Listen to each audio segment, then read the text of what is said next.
Okay, hey, welcome in, folks. Give it about 12 seconds here. We'll kind of pan around a little.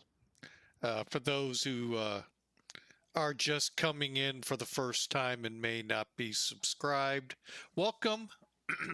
Welcome to Flying with Mike today. Hey, we are sitting in Indianapolis. We're going to take the Flight Factor 767 300 freighter from Indianapolis FedEx. Well, uh, I'd call it a super hub, but no, Memphis.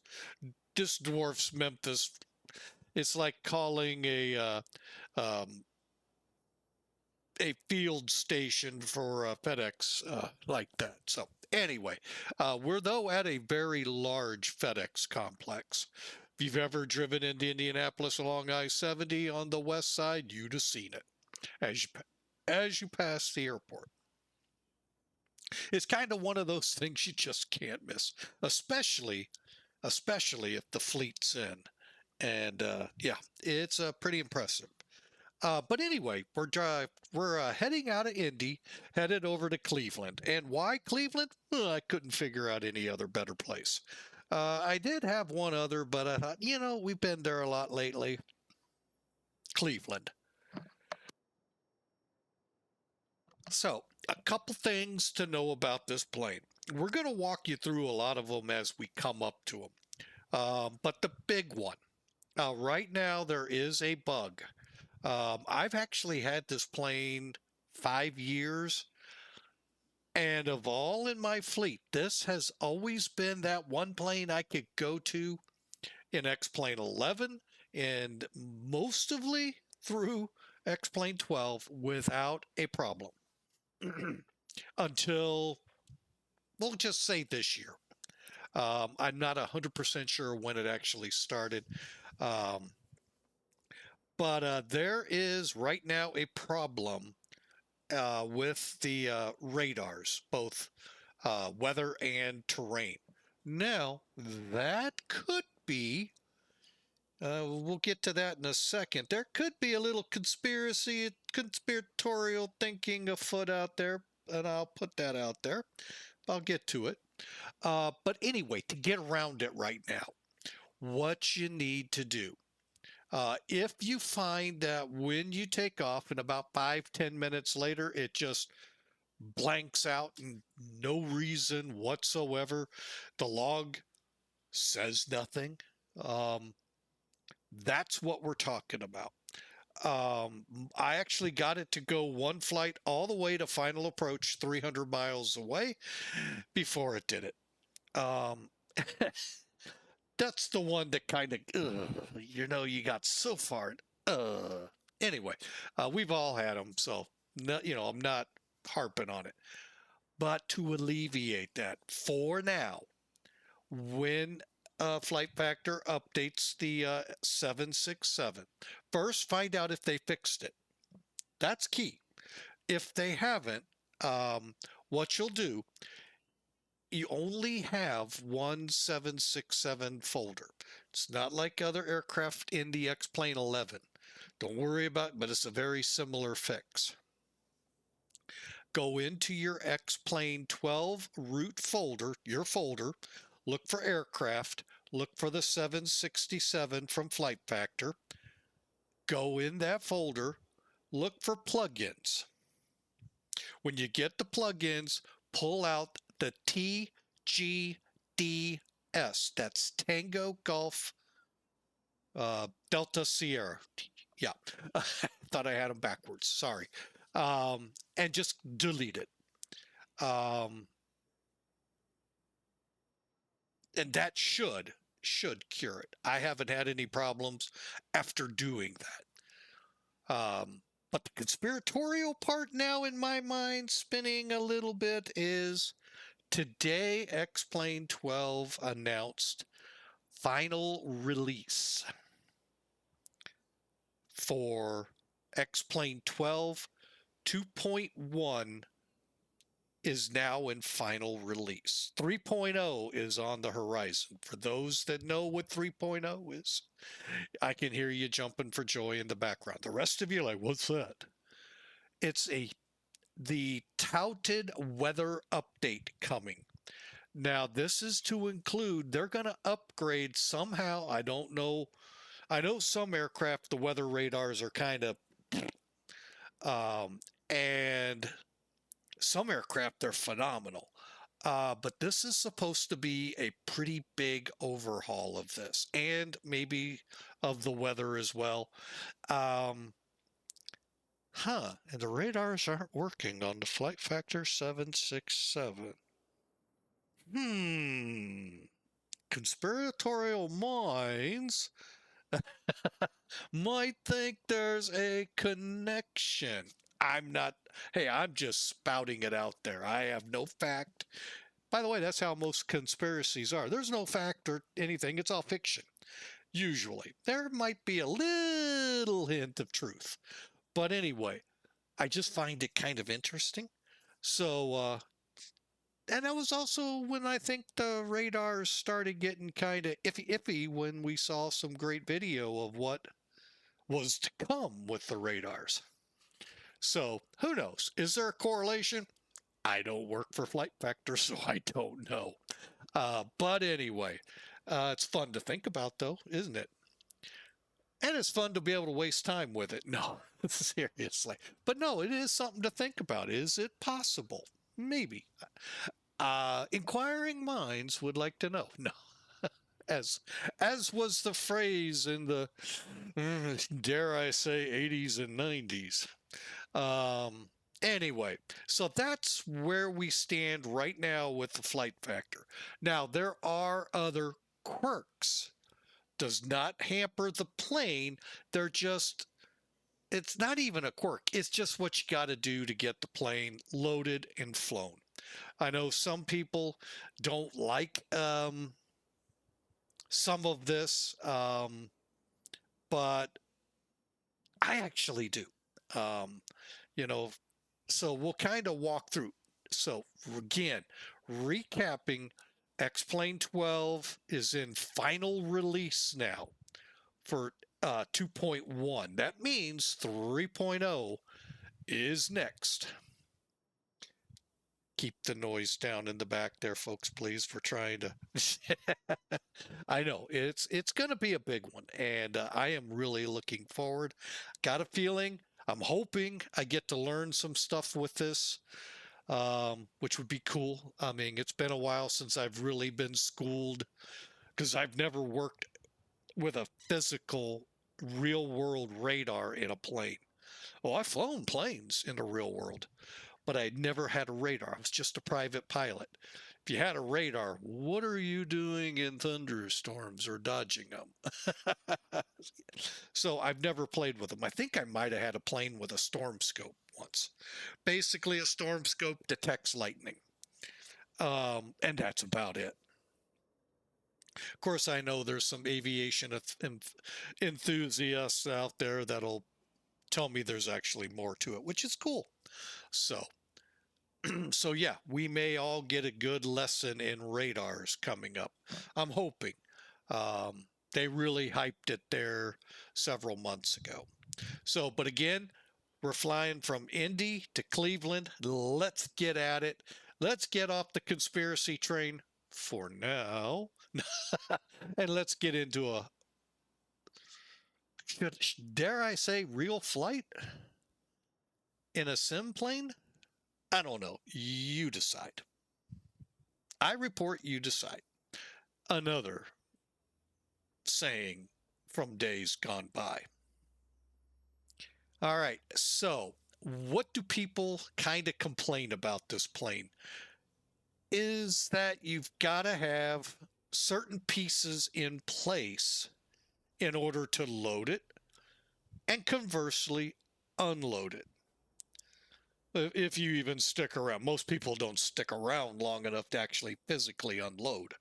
And that's fine. To each their own, you know, everyone looks for something different in the flight sims. We're not all the same. We're not robots. We all enjoy this great hobby.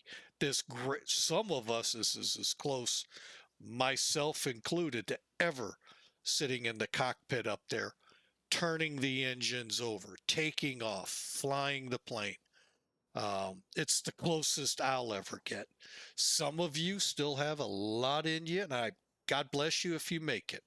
I hope you stick to it. A lot of things. Life really does happen. I just was uh, listening to a radio station this morning. There's a doctor, and a little off subject, not much. You'll get the gist here. I'll bring it around here real quick. A doctor was saying, a pediatrician, if I remember the station right, has over $400,000 in debt. Now, hold on. The good news in that story, he actually went through school, completed it, and racked up a $400,000 bill. Ouch. And in his words, I'll take it to the grave. There's probably no chance of paying that off, as they're basically saying, as a pediatrician, which I didn't know. So that's where I'm hooking this back. Life happens. You're going to find, going into aviation, just how expensive it is. Some people laugh it off. I'll just buy a plane and do it. Well, you can. There's a lot that goes just into buying it, let alone owning it. Two different things. Owning it, there's a lot of money in that too, folks.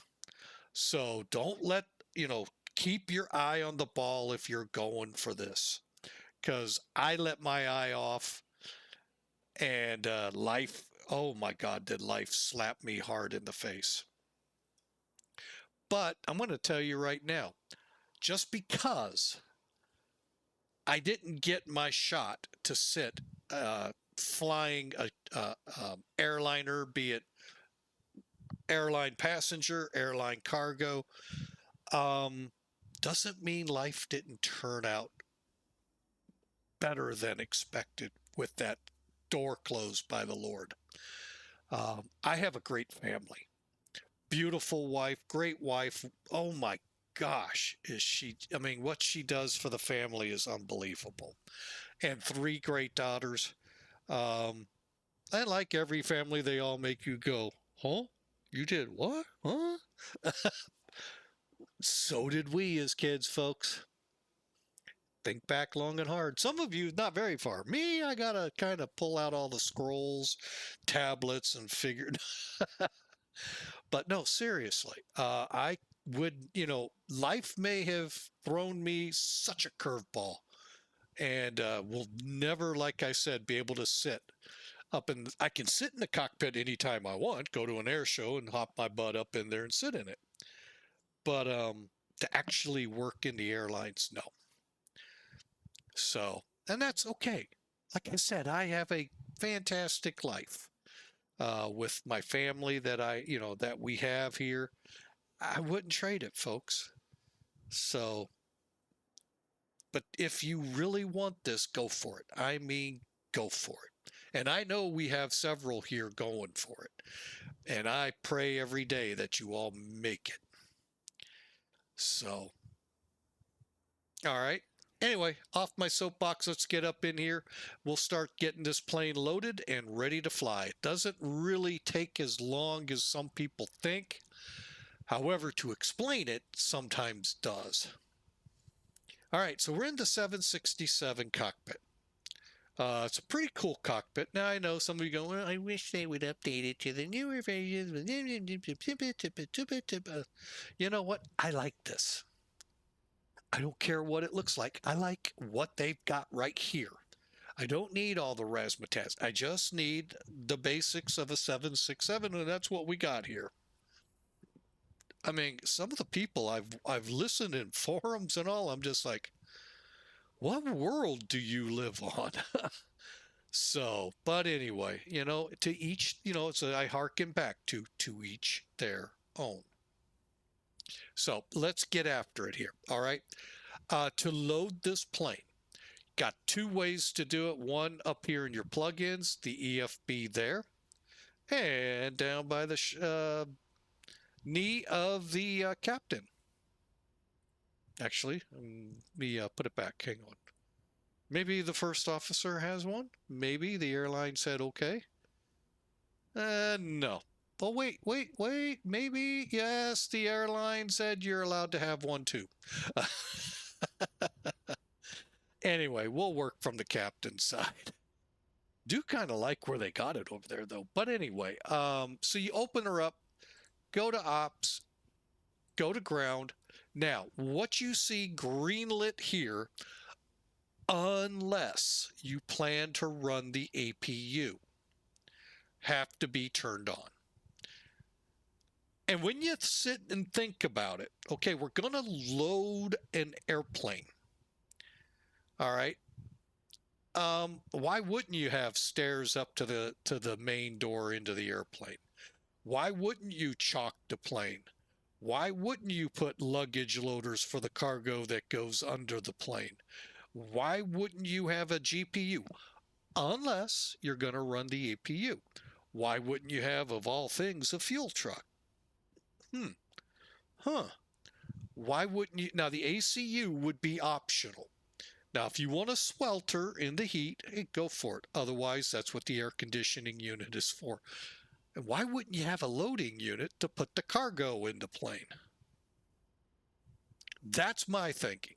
I know you all have a different train of thought than me, but it makes sense to me. Now, I know most planes you don't have to do that. Well, Zebo does it for you. Tolus sort of kind of does, in that when you are in auto, things open up, things close. So, and Fearless, well, I don't know about Fearless, and those are basically what I fly. Rotate, hey, same thing, folks. You gotta have certain pieces. It actually opens the door, the cargo door, to load it. So, every plane's gonna be different, and everyone's thought processes in these planes are gonna be different.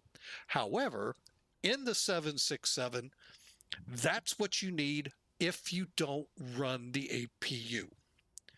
ACU on there is the only thing optional. All right.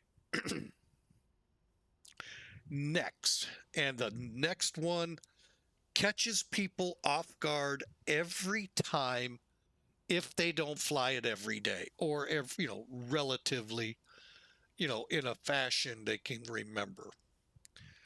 All right. Now, the passenger version is slightly different than this because it is. When you put, it has passenger number instead of PAL number. Yeah, whatever you put in there, it's putting the load in. Cargo weight, it's going to work the same thing like here. All right. Now, pallet number. First and foremost, you can put as many pallets on this plane as you think you can. You could count every one of those squares and think you can load them all. And you would be wrong. Well, you might, but it's going to be heavily overweight. I'm saying, what, Captain? You can't? No. Each pallet, so if I put 10 pallets on here, let's just say, which is actually close to today's flight, each pallet will weigh 9,800 pounds. Let me say that again. Each pallet you put on here, so each, however many you want,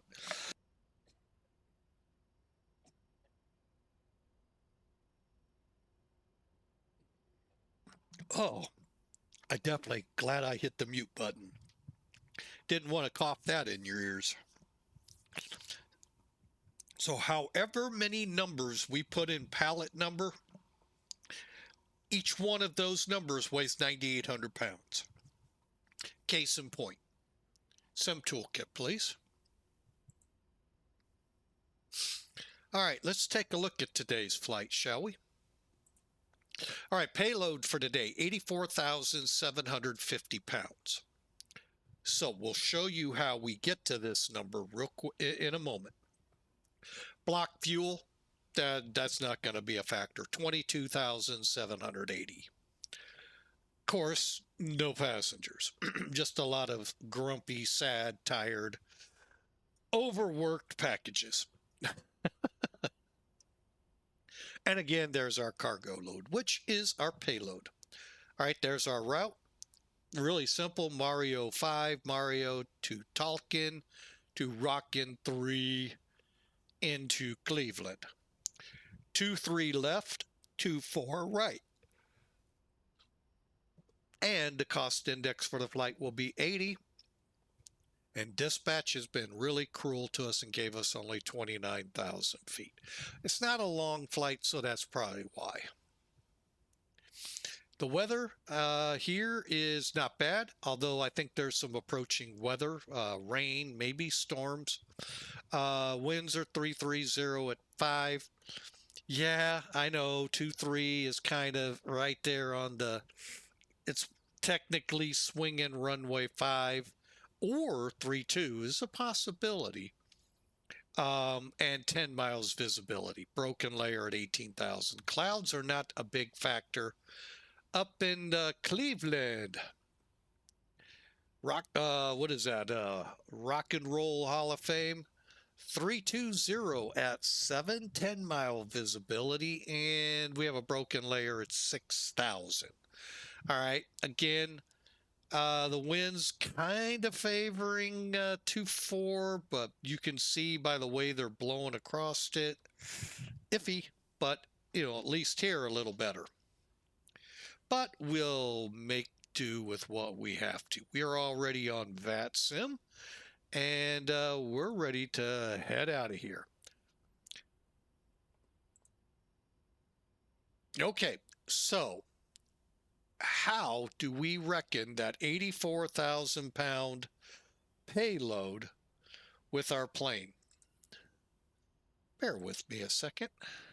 Uh-oh, I think they switched. Yeah, they did. 5 right. You boogers. So that's cool. We haven't gotten that far yet, so that'll work. We'll get on it here. Just stinks. Oh, wait, I'm on the wrong runway. Hang on. Let's go. It just stinks. It's a long, long, long taxi. But it's also for everyone else. 7,200 feet. Yeah, we'll take 05. All right. So, hang on a second here.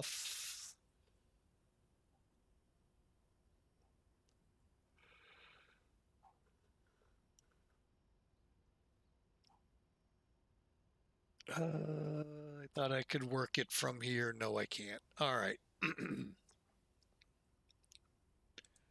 Okay, so we said 84,750 pounds was our payload.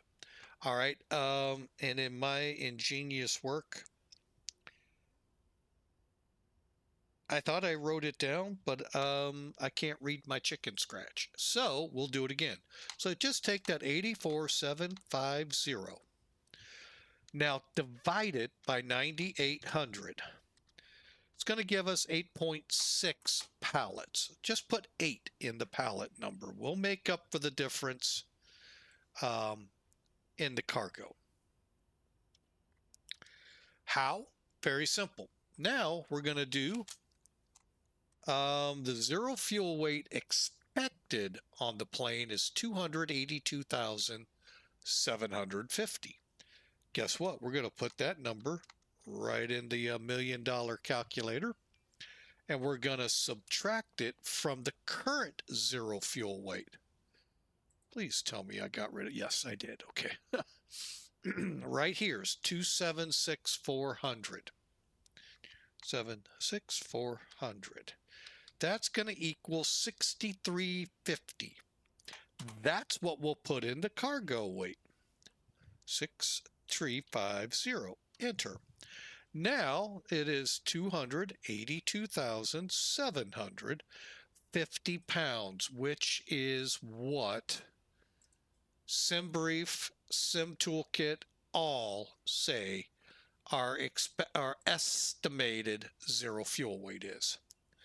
All right, one last thing to do. Block fuel, fuel weight.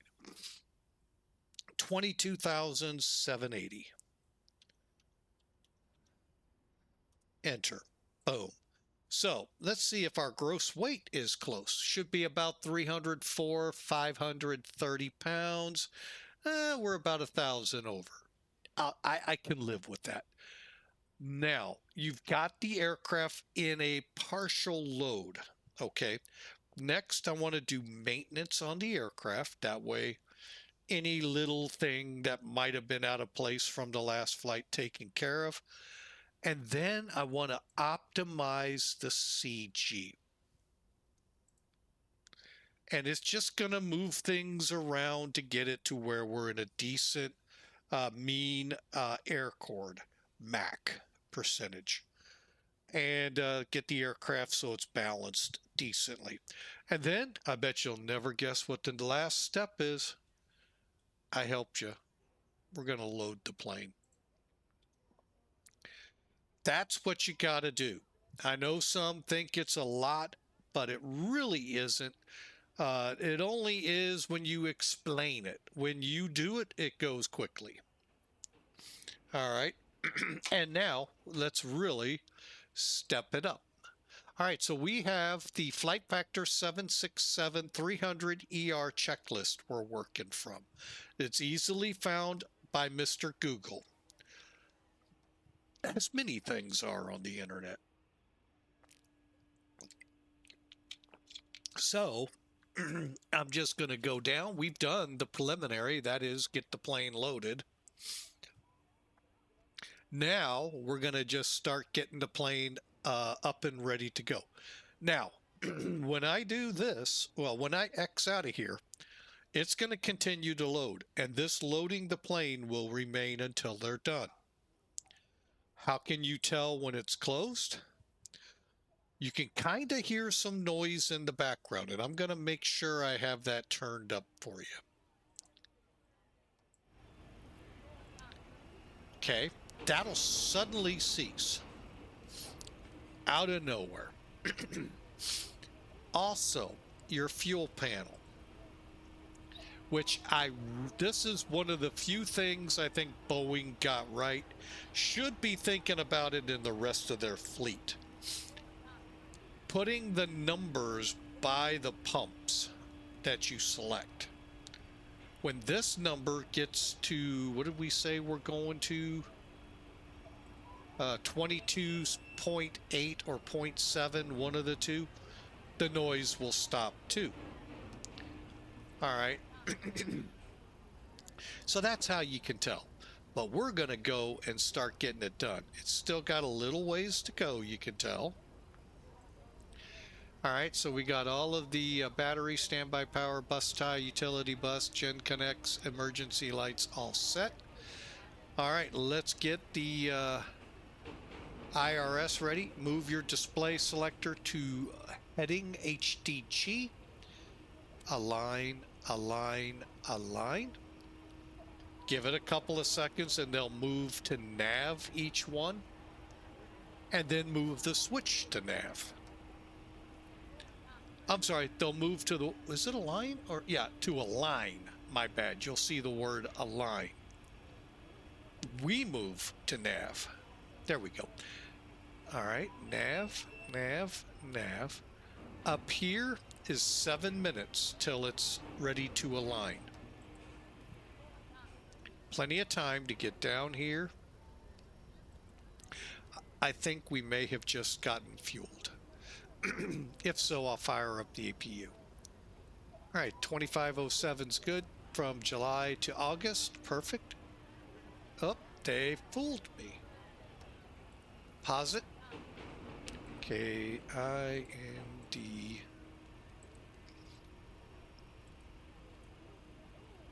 Okay, you guys know this part pretty much. KCLE. Stand by. All right, there we are, 22.8. Go ahead and come back down here. Gonna pull up the EFB real quick to show you and see loading is gone. We are done, technically. Let's go ahead, get that APU fired.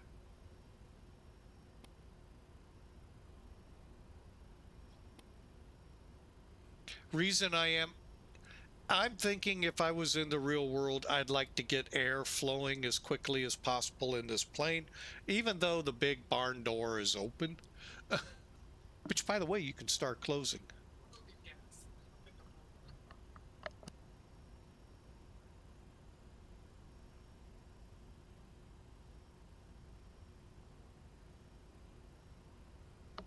All right, sorry about that. All right, so the APU is spooling. If you come down here, you can watch it. It actually is pretty good. Takes just a little bit to fire it up.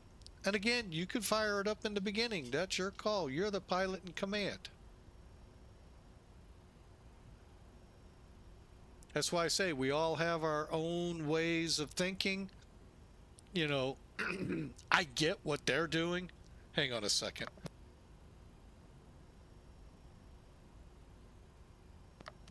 Oh, sorry about that. That frog keeps leaping into my throat. You know, I get their philosophy. It works for me. The A350 gets a little more complicated. That one, oh, I can't imagine what they have planned for that. So, so we got the APU on. Let's get up here, get it on the gen, and get the bleed on. And the pack's on for now.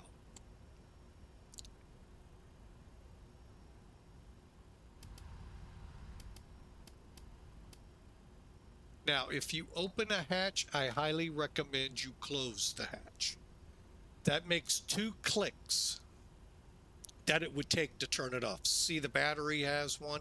So if I accidentally clicked it, oh, I didn't turn the battery off.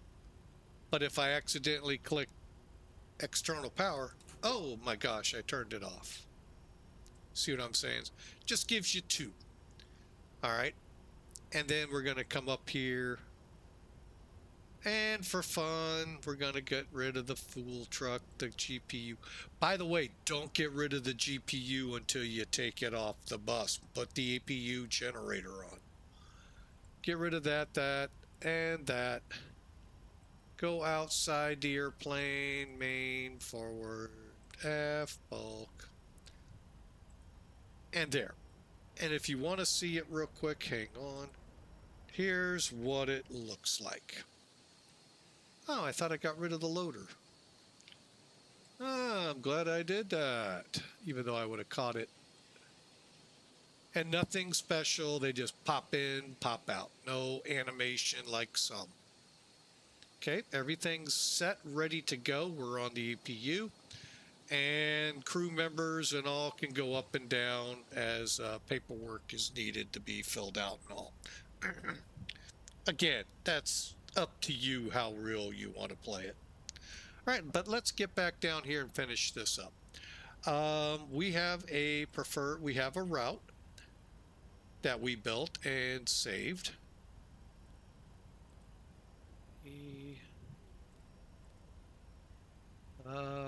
There. Activate, execute. Let me just look at legs. MAREO to TALKN. A firm. Clear. Unfortunately, there isn't any razzmatazz like, you know, route initializations or any of that. It is strictly working off company routes and all of that, which is fine when you really boil it down. All right, let's go to the departure. Now, this is where things are going to get a little interesting. So I'm going to bring charts in. Click. All right, charts is up there. So you can see where we are, and boy, do we now have a super long taxi all the way down here to go. It is what it is. All right, currently 2-3 left, not used. Why? Huh? They are now on the 5s. 5 right only. And you're probably going, why? Probably because they're doing something on 5 left. I have a feeling construction. Don't know, don't live here, don't have a clue. However, so now we are departing 5 right. So we'll come up here. If you have this program, you have a fantastic program. So let's do our runway change. There we go. MAREO is still good. If that departure was no longer of any value, it would tell you departures available. And then you'd have to find it. All right, so we're going off 5 right. MAREO. Now, since MAREO, we'll take a look at what we're doing. It really isn't much to this departure. It is for us basically vectors. All we're doing is we're going to come off 5. Well, let's read. 5 right. Turbojets only. DME required. Climb 050 to 0.3 off the localizer. Then on to assigned heading 050 or 070. Maintain 5,000. All right. So we're basically going to get just about here and then turn, either continue or turn to 70. Either way, that's the game plan. We do not have a transition, so we hit execute. Come back to legs. It is vectors. That's fine by me. I'm going to go direct anyway. So we're cool. And of course it says track is 5,181 miles. You know, we're pretty much going to go direct. We'll let this get a little bit further out and then angle out. The key is what they're doing is keeping you from overflying the city. I'm pretty sure that's why, which makes sense. Okay, now we got MAREO and TALKN, which is pretty much MAREO to TALKN, and then we're on the arrival. Rockin' 3 arrival TALKN transition. Okay. Approaches available. 24 right. First off, what I do, I'm going to go look at the ATIS VATSIM has out there, because they're the ones going to control us in, and that's going to be their show. Not to say they can't change it like Indy just did, or really mess things up. We're not going to get into what Memphis does. All right, so we are going to plan the ILS for 24 right.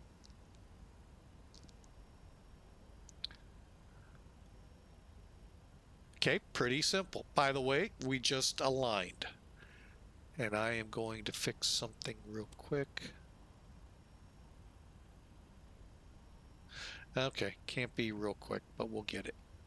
And I need some range. Okay, so knowing that we are landing 24 right, get our bearings here. 24 right's going to be the outer runway. I went ahead and looked up Cleveland to find out where does FedEx park. Believe it or not, UPS is up here, from what I understand. FedEx is down here. And the rest, I have no idea if and where they go. Oh, there's more cargo down here. Oh, I didn't see that. Okay. So, we're aiming here. So my guess on a 9,000 foot runway, we're going to probably come out, go around, work our way in there, if they're still on.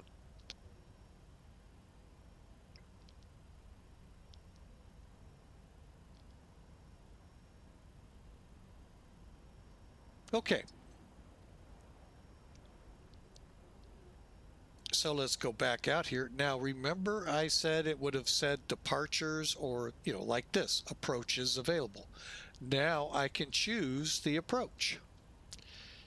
Well, I already know 24 right, we're coming in on. Ooh, that's an RNAV.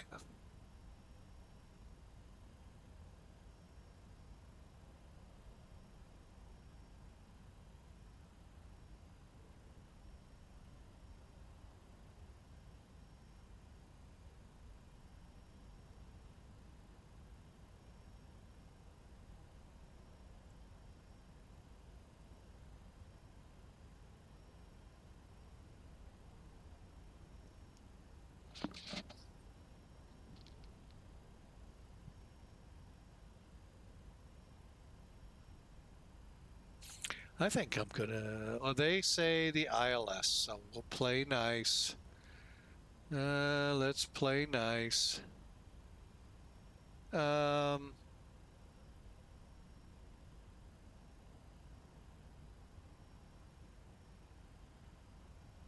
Pulb. Although that RNAV sounds pretty sweet. All right, so we're gonna fly Daewoo all the way out and then turn in under their guidance. Although that RNAV sounded kind of sweet.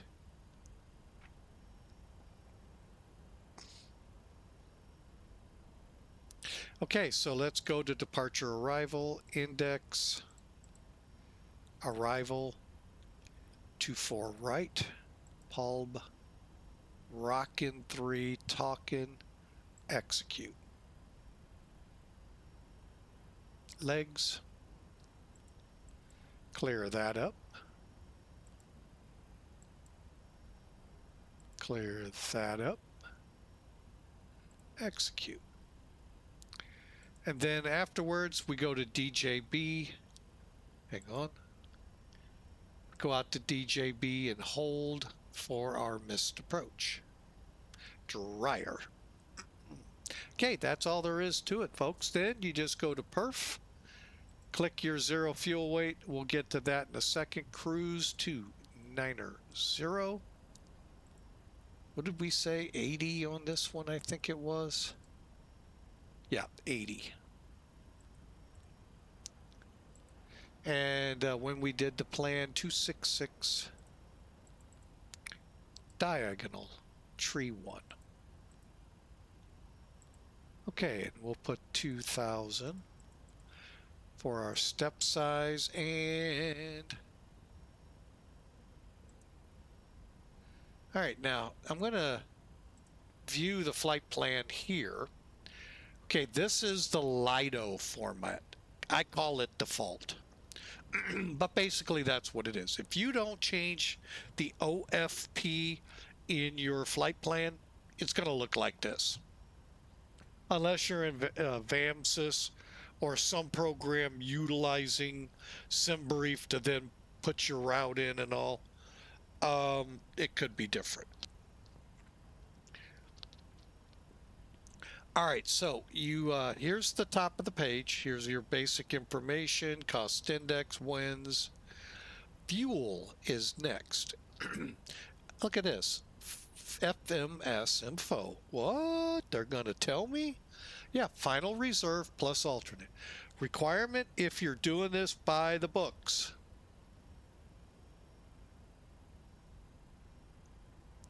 "45 minutes at your you got to have enough fuel to make the destination to your furthest alternate, and at that alternate have 45 minutes of fuel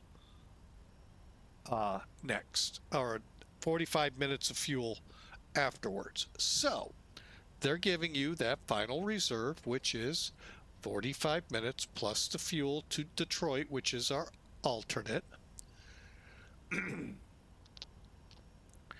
And when added up, that's the number. Drop the last two. 11.6 is what I'll put in.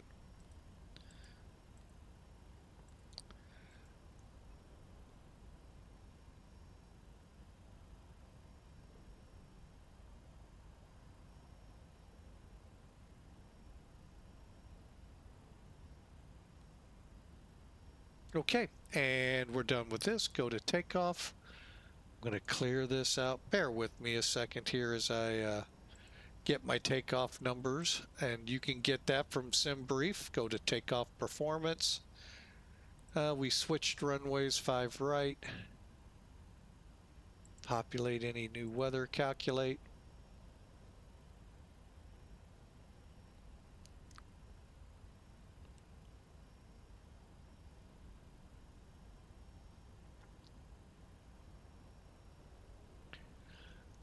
Okay, so CG, click on, next page, click on, runway winds are 0, 0, 0, diagonal at 6. Slope here is no slope.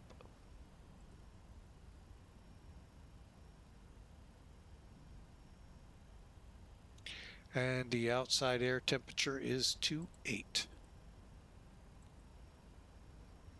Back to the page. All right, takeoff thrust will be derated if I can remember to do it this time. Whoop. 44. Diagonal TO2. Okay, and we're going to go flaps 5.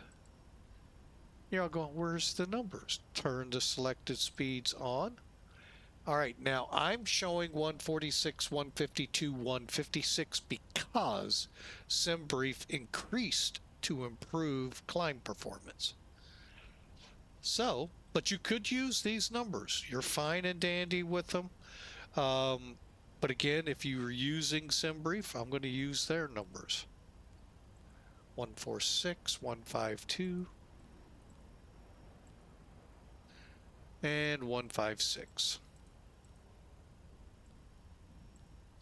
All right, and with that, we are just about ready to go. All right, let's get up in the middle here. All right, 156, we're going to make that 166. I like V2 plus 10. Oops. Runway heading is at least 50. And I will say it is 50. And do we have ATC or do we not? We do not. Okay. So 29,000. If they come on, we'll dial it back down. Okay, flight director's coming on. All right, and I think we're ready on the overhead. Okay, overhead panel. The electronic controllers are on. C1, C2 hydraulic pumps are on. Autos are on. Aft, since we're closed up. Good. Engine start number 1. We're good. P or window heat's good. Seat signs.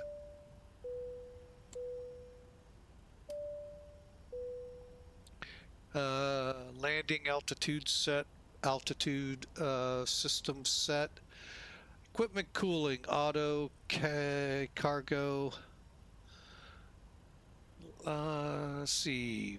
Forward, mid, aft is auto. Trim air and recircs on. Auto is set. Packs are on for now. And guess what, folks? We're ready to go. Real quick.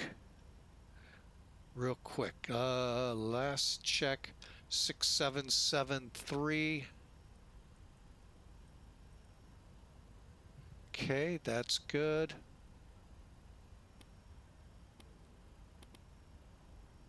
And we're ready to go. Now, with that DG, wait a minute, TDG, help me, I've got it written out, don't worry.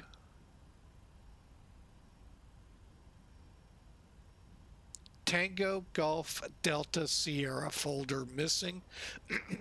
None of your radars work, so don't worry about them. How about that? Ain't that cool? We're ready to go.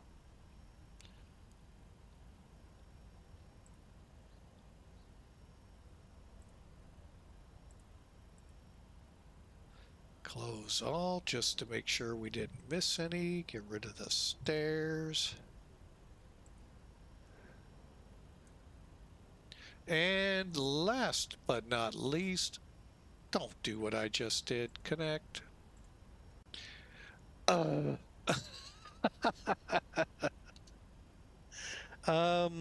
CTAF KIND 120.9er.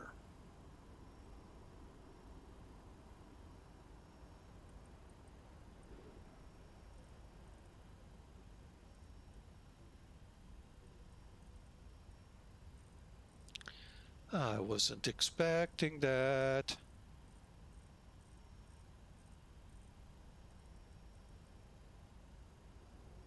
Two zero. Okay.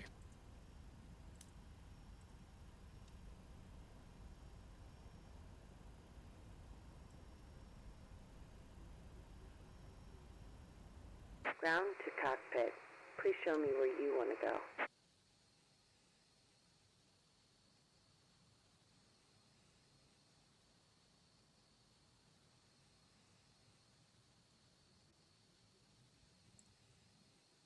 Ground to cockpit. Tow is driving up.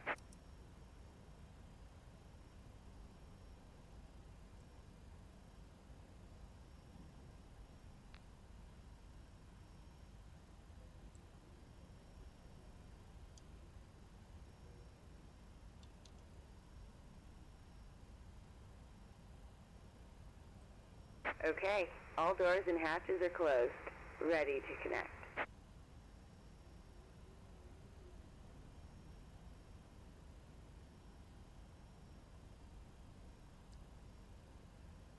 Okay, sorry folks, got a little quiet on you there, I know. As those know, the last time we flew for FedEx, we were having troubles. The group there had just updated their ACARs, and I was not getting accurate information. I am now. We are on and ready to go with them. And if you are by chance... Tow connected and bypass pin inserted. Release parking brake. If you are by chance with FedEx Express Virtual, this new update, if you do like I did and just made the new folder and started from there, you're gonna have to put your credentials back in. I was so used to when they came up with an update, run the update thing, and boom, it's done. Not so for me this time, and that's what caught me. So that was definitely a fun flight. Free flight, but a fun flight. Free being free of them, me getting credit with them. All right, she said we're good to back out.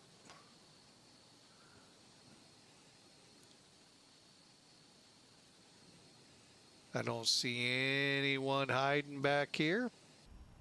But little old me, break off. Starting pushback, and you may start engines. Okay, engine starts pretty simple like most. You're going to have to turn your packs off. And then just start up number 2.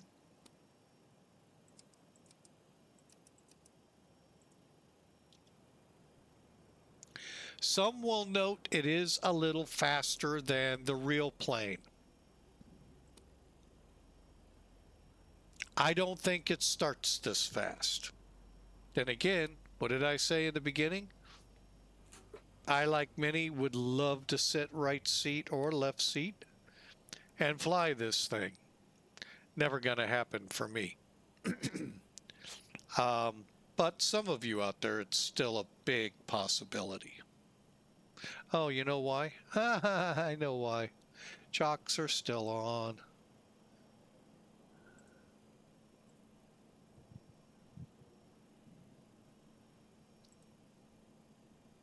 All right, and you can see That's the realism now. Getting more and more realistic. X-Plane has done some things with their brakes, adding chocks and other features. And the companies are trying to, you know, get close as best they can. Hence my theory put forth. You'll have to go back to the beginning now and hear it.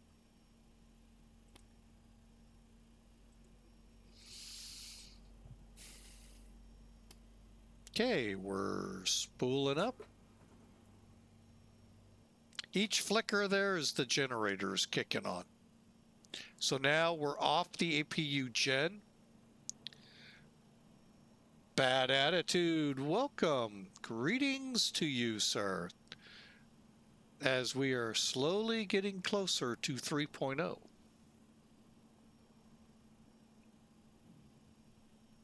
I know, it's a very sad day for you. You wanted to stay at 2.1, I know.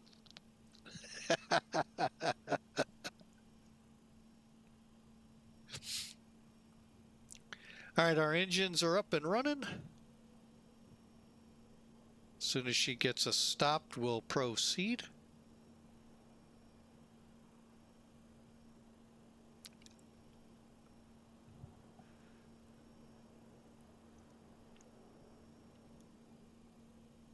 Operation complete. Go ahead and set the parking brake.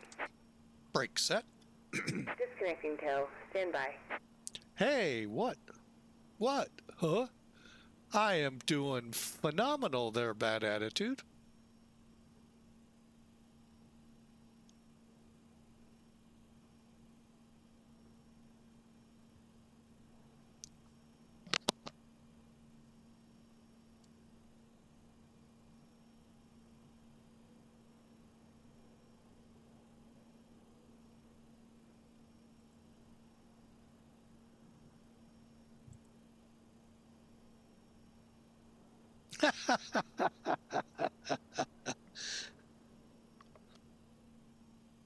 All right, we should be seeing her here real soon.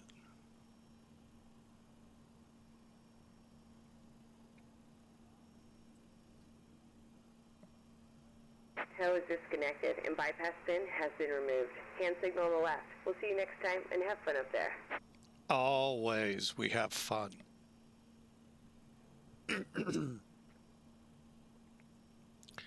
All right, and there she goes. Now, folks, if you don't have the Better Pushback program, it's free in X-Plane, and it really is so much better than default.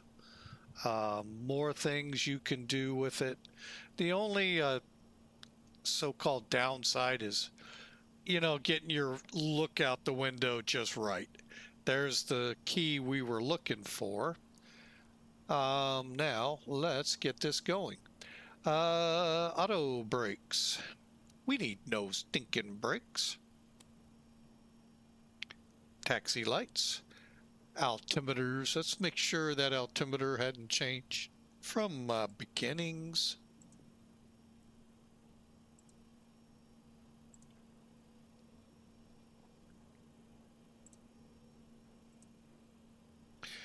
All right, we are looking at 3001. It has not changed. All right, we're ready to go. Just stay trim. 3.9er, so if it says 4, we go. We go. Flaps, 5.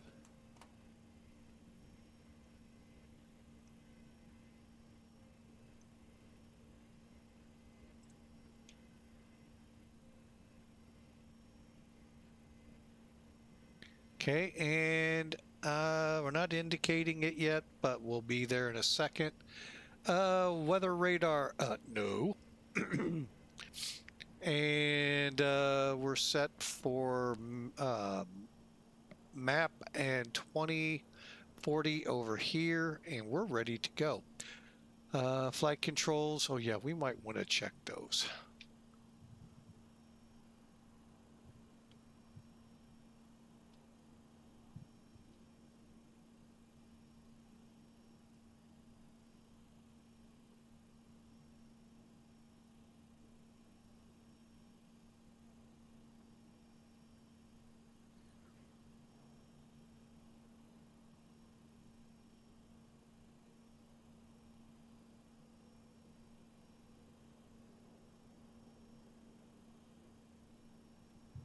Okay, we're ready to go. Parking brake off and taxi light on.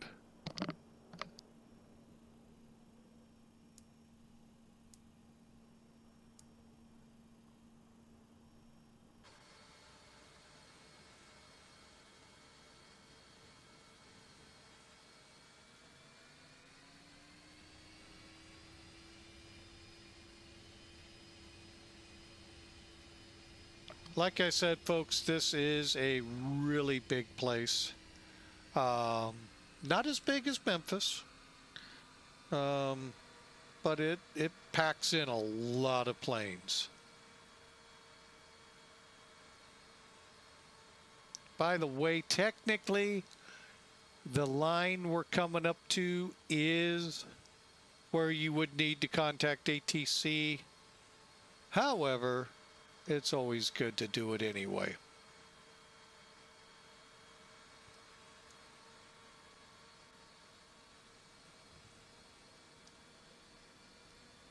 Indianapolis traffic, FedEx 811 heavy, taxiing to 5 right for departure.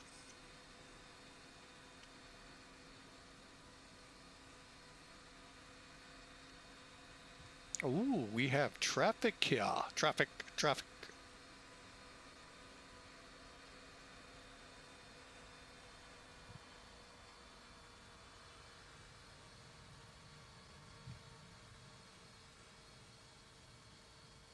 Believe me, I really thought about seeing if I could performance-wise get off on that 7,000-foot runway. Well, go ahead and take the longer one.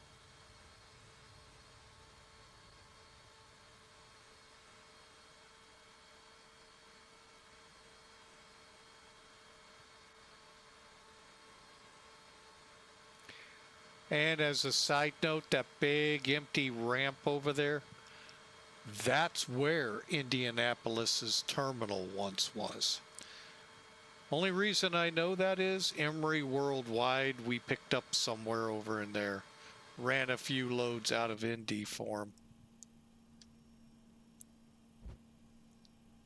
That's right, a truck. Emory Worldwide. Uh-oh. Stand by. Message coming in.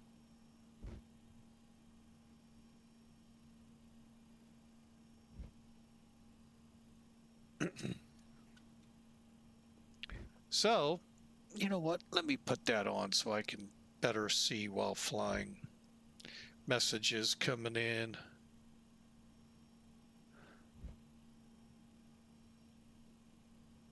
All right.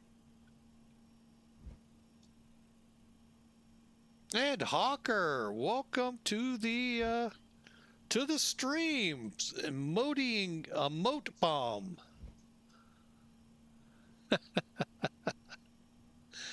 Welcome, sir. Long time no see. Actually, you were here last week, I think.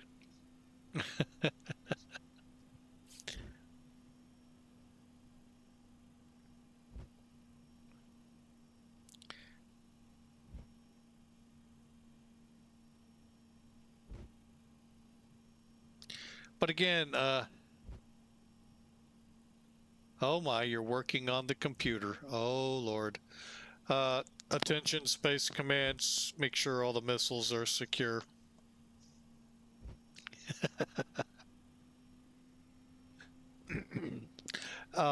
Again, for those now joining in, we're an hour into the stream. Like usual, making our taxi to the runway. Flight factor. You gotta have a few things in place in order to load your plane, fuel it, get it going. You gotta have the doors open that you're gonna be putting cargo in. You gotta have the fuel truck, the loaders that go with those doors, and then you're fine. One other note about the freight version of the 767, be it the 200 freighter or the 300 freighter. Each pallet weighs 9,800 pounds. Just keep that in mind when you're loading, and it's a piece of cake. just take whatever your payload is from SimBrief, or if you're with FedEx Express Virtual, what the payload is given on the load sheet, and divide it by 9,800, and that'll give you your pallets. And then just take, at that point, zero fuel weight you're estimating from SimBrief or from the website, and subtract what you're at that point. Then you're good to go. So just a couple little things. The other big one is, though, I have a feeling until 3.0 comes out, to get you will not get the radars to work, be it weather or terrain. If you do keep this folder in, you will crash to desktop. All of a sudden just shuts off, and your log will have no reason. So go into your X-Plane folder, look for aircraft, should be probably at the top. Go in there, look for your 767 folder. In there will be a plugin folder.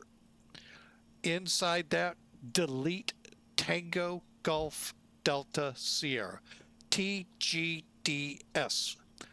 and the crash to desktop for that reason will be gone. And most likely, if it does, you'll have a reason. And Hawker will be right back. So just a few things to be aware of. And we're closing in on the runway here. Unfortunately, we have about a 10 to 11,000 foot taxi.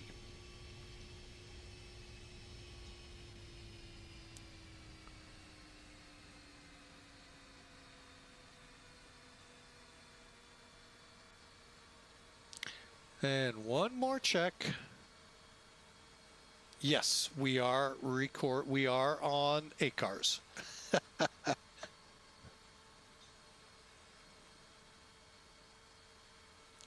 Okay, game plan is we're headed to Cleveland, folks, in the Flight Factor 767.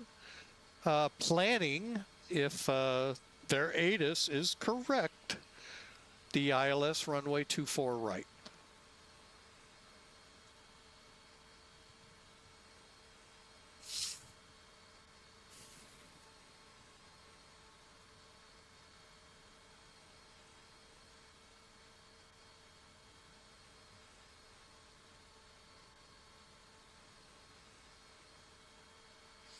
And you'll find with VATSIM a lot of times, even in places like Frankfurt or London, if you're ready to go, tell them while you're taxiing, because you know what? They're going to possibly clear you for takeoff. Frankfurt did, what was that, Monday? So, which shocked me. He even asked, are you going to be ready at the runway? I said, yeah. Clear for takeoff, runway 18. Ooh, sweet.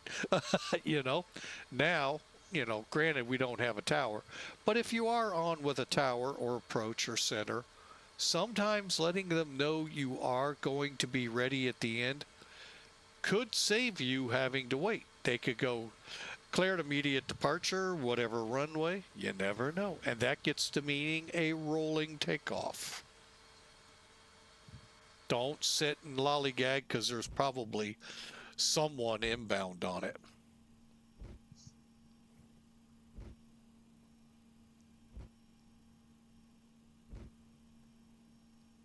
All right, are y'all ready to go? I know I am. Oh, someone's coming up here, approach.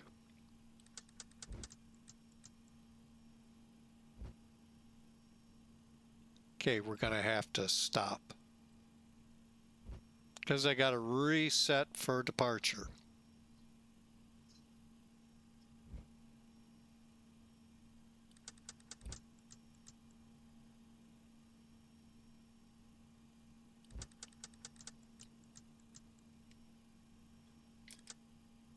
Okay, what's his frequency? I didn't catch it. Let's see, we're Indy, Disney, okay, approach 29. Cleared MAREO, maintain 5, 20 minutes, 10 minutes after, 119.5. 119.05.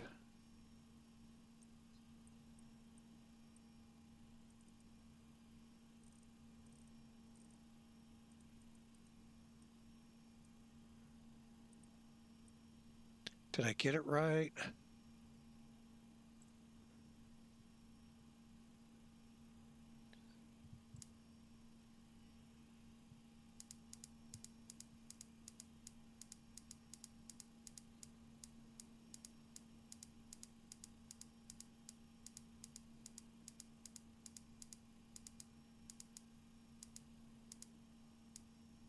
Did he give us a heading? No. Indianapolis approach, FedEx 811 heavy, holding short 5 right.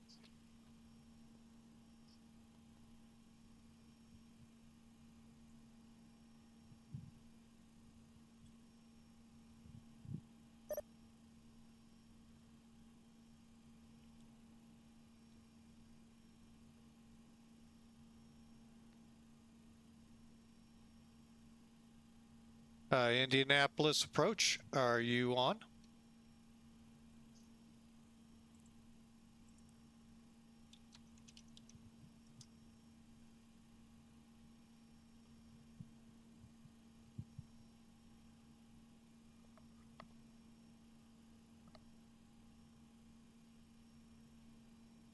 Indianapolis approach, FedEx 811 heavy, 5 right, ready to go.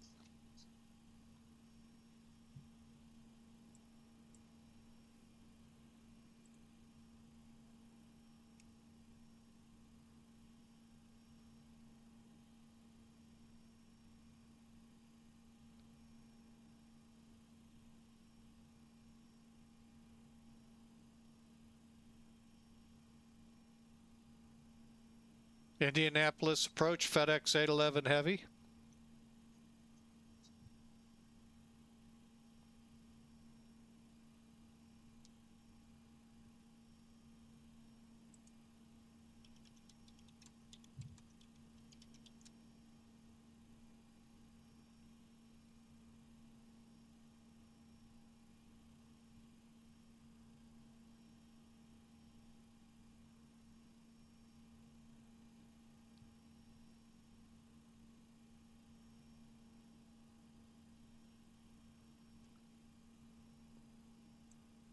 Indianapolis approach, FedEx 811 heavy, radio check.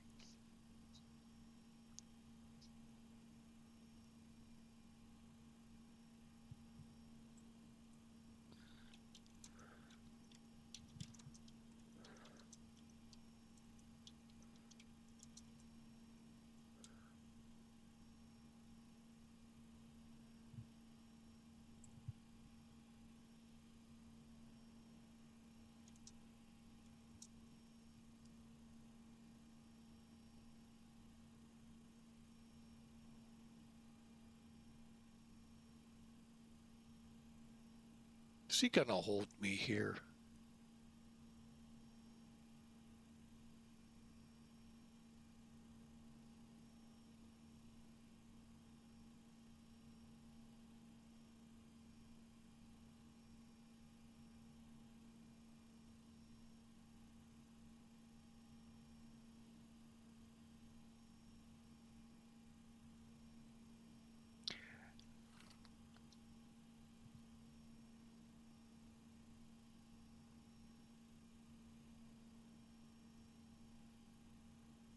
Indianapolis approach, FedEx 811 heavy.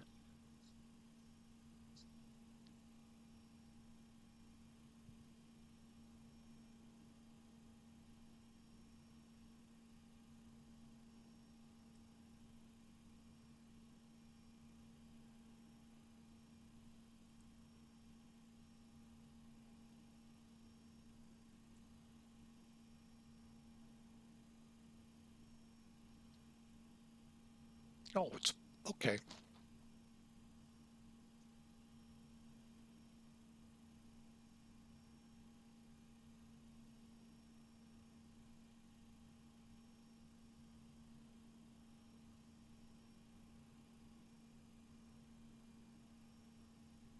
All right, well, we are delayed. Not sure why. Well, I do know. He's not hearing us either. He's checking some things real quick, and we do have our clearance, but Clarence hasn't said we're allowed to take off yet.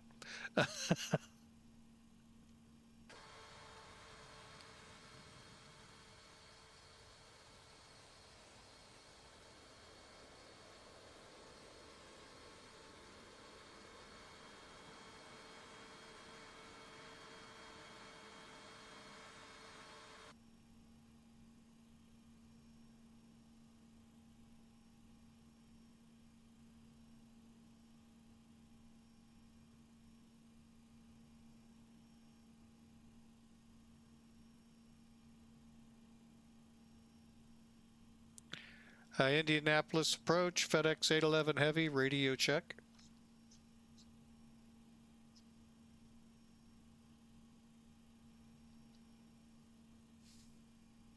I think this is one of the better controllers. I'm going to hold a little longer.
Okay, we got our clearance from clearance, or clearance from clearance.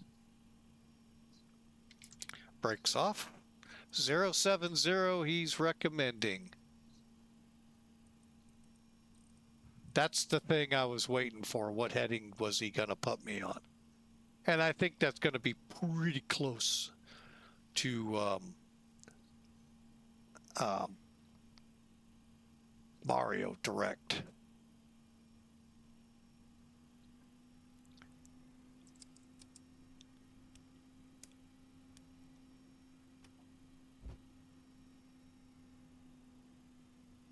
I'm not going to common traffic.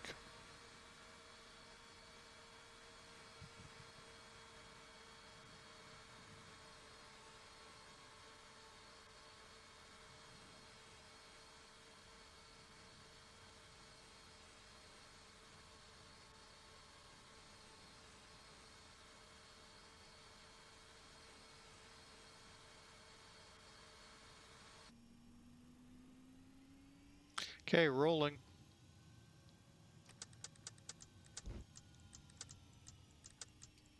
Whoa, why do I have so many? I know why. 1, 2, 3, 4. That should have cleared it all. Nope.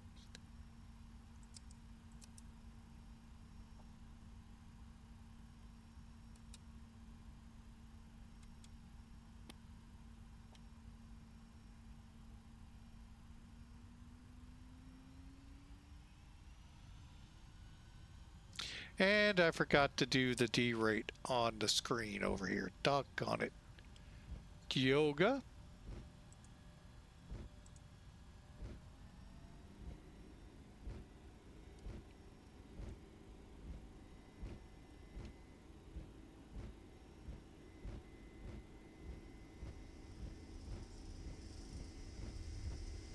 $80 knots.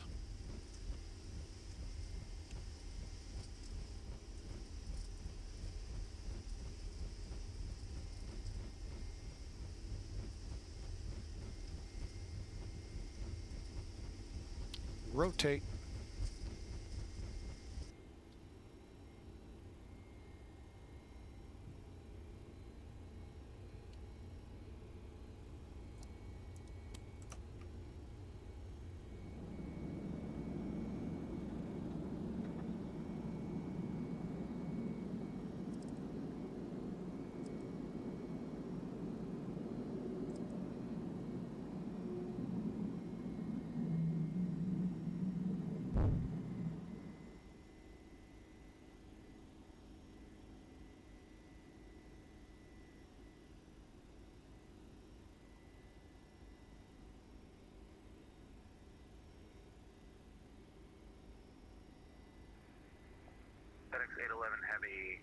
Indy departure, radio check.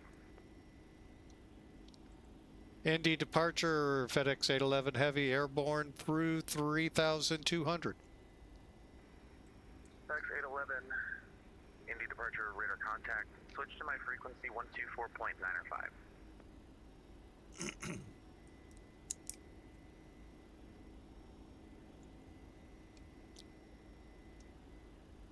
All right, we'll switch to 124.905, FedEx 811.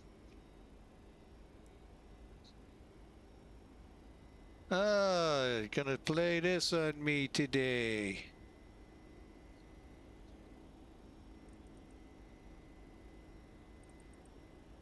One, two, four, what is it, 9 or 5? Oh, man.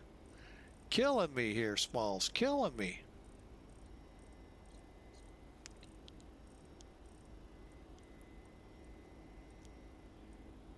$950. All right, Indy departure, FedEx 811 Heavy with you.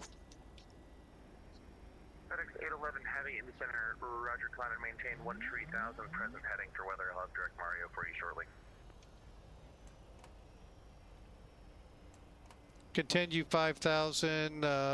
We'll have further for direct FedEx 811. FedEx 811, climb and maintain 13,000.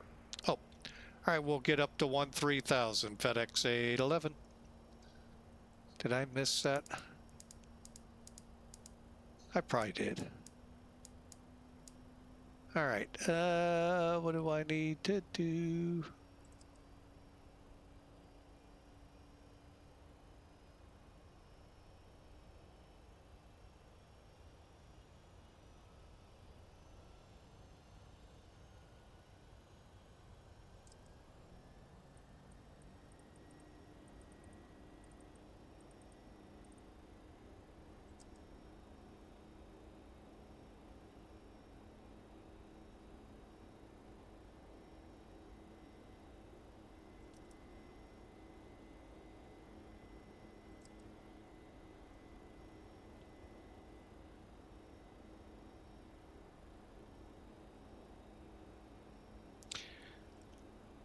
All right, well, we'll be going direct here shortly. Oh, I see. Well, we're pretty close to it. It's almost a 090 right now. But, yeah, that's pretty close. I have weather? Oh, I guess. Yeah, we'll be clear of it here in a minute.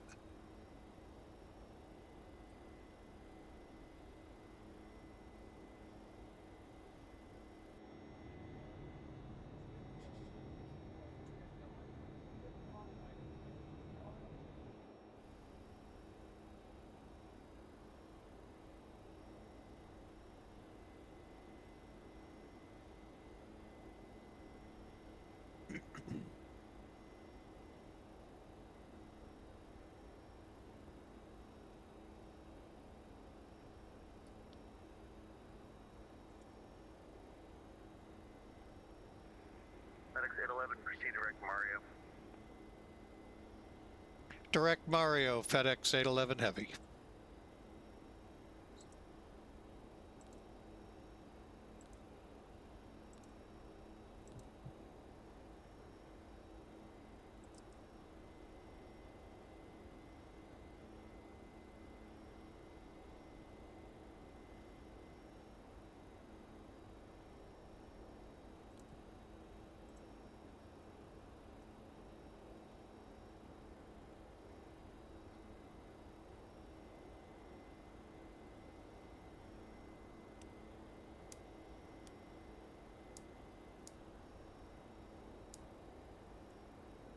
Okay, lights. Slow, FedEx 1730 Heavy with Alpha Lucas for taxi 5 right.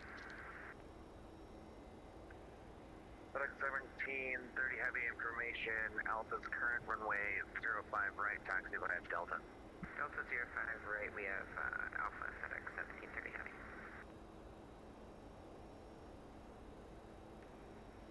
FedEx 811 Heavy, be advised, approximately 7, make it 16 miles off your 12 to 1 o'clock. Got a patch of, let's call it moderate to extreme precip moving northeast. Tops appear, at least according to four flights, to be approximately 25 to 35,000 deviations left of course or group. All right, we're not going to need them. We do see the weather. FedEx 811 Heavy. 1730 heavy, thanks. FedEx 1730, I'm sorry, that last call was for FedEx 811. Say again, your last. That was my apologies. Yeah, FedEx 1730, we'll call if we left aviation. Yeah, FedEx 811 Heavy copied the report. We see the clouds and all. We'll stay on course. We don't need to deviate. FedEx 811 Heavy, roger. Leaving the airspace, center offline, frequency change to advisory to the group. See you later. See ya. Back to Unicom, FedEx 811. Thanks for the ATC.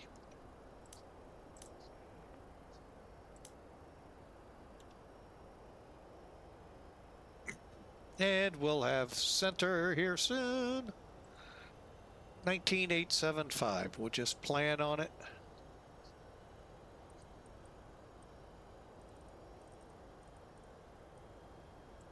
All right, what's going on up here? All right, let's get on up to 29,000. What do you say?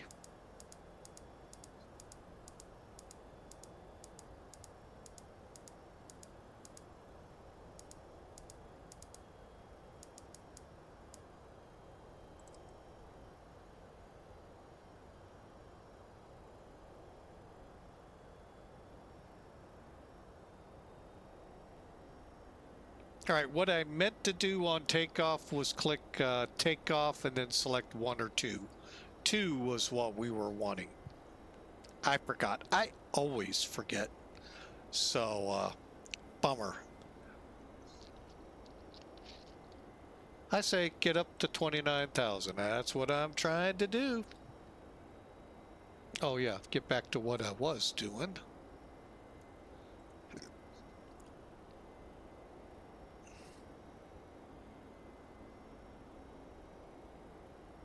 All right, we got about 30 minutes to Cleveland. Cleveland.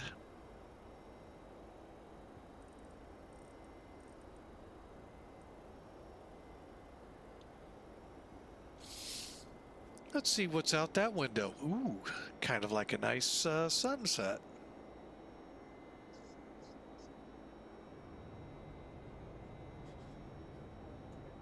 Now, there's what he's talking about. Probably, yeah, it's probably in the background, but that might be it there as well.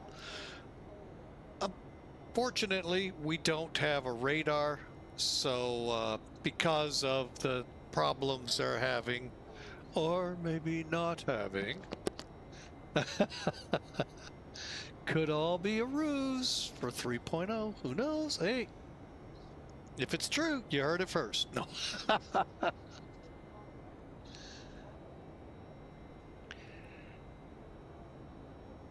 Are my cargo masters talking to the boxes back there? I tell you, I think they need a psych exam. It would be cool though if the radar was working. But hey, if that gets this plane in the air, who cares? So we don't get to see the weather.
All right, looking ahead with Elevatech. Weather looks fairly decent all the way to Cleveland.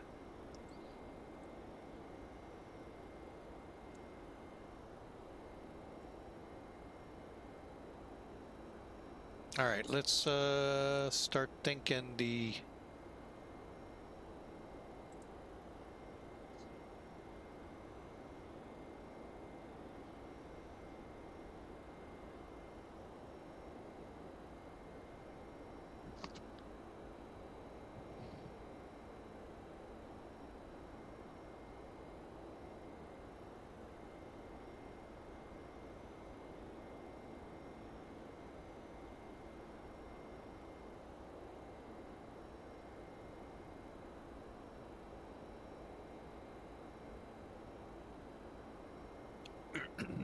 all right. We'll see how this works out, but I think about let's see, we need to be about 20 miles from heads. So basically when we pass D head, we'll start our descent and get down to around, we'll be on our way down to 17. All right, we're in cruise.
I am starting to think we may not have a center much longer up here.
What up, Hawker? What up? I see the emotes.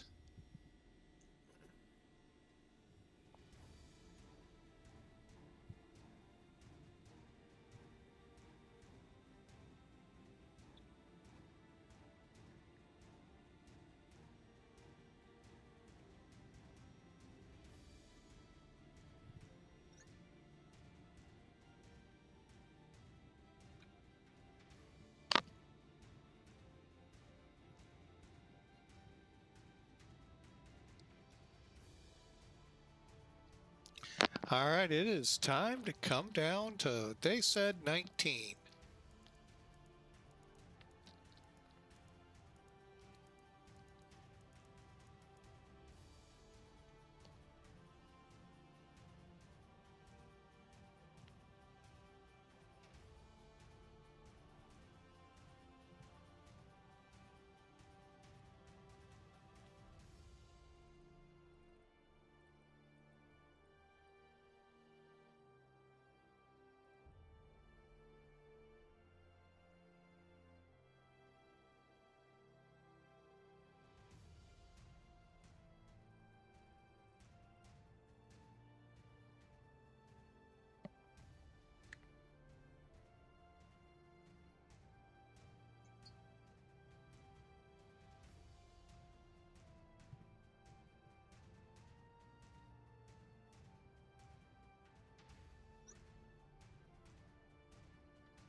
Just working on the computer, huh? Trying to get us some good emotes going.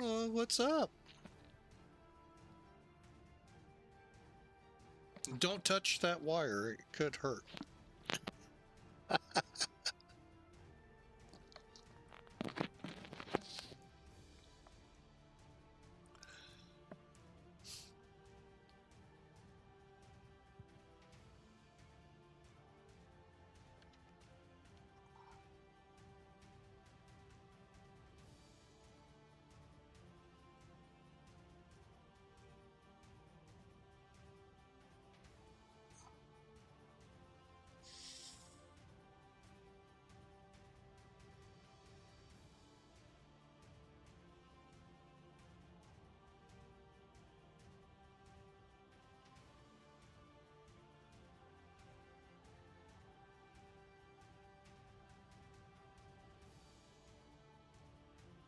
Oh, wow.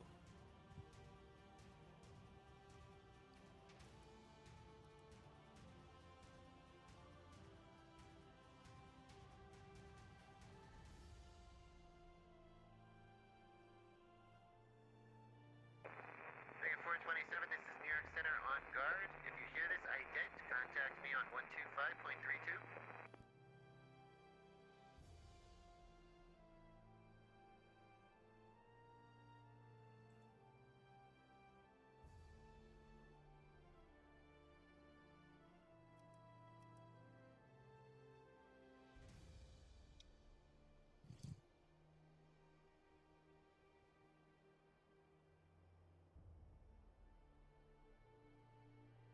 All right, let's look at this. Rockin' 3, 280.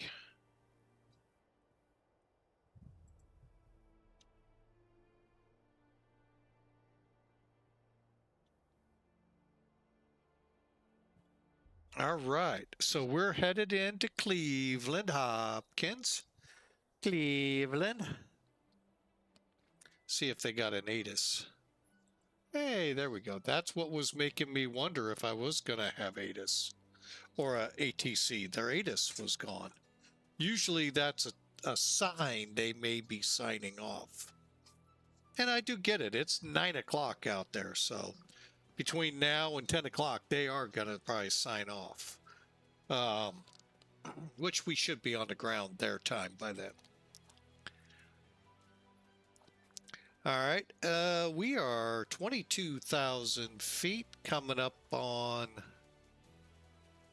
heads. Heads will roll.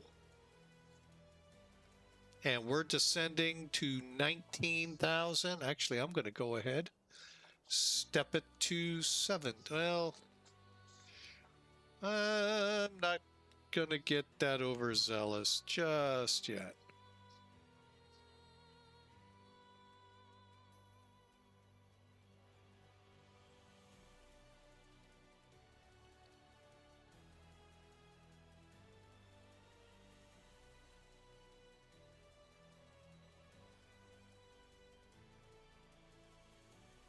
Okay, let's go ahead, be nice.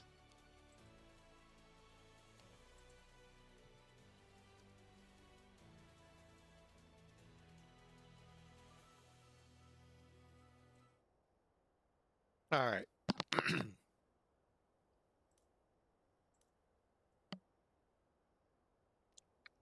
And right on schedule. 19875. Cleveland Center, FedEx 811 Heavy with you through 21, flight level 210 for 19.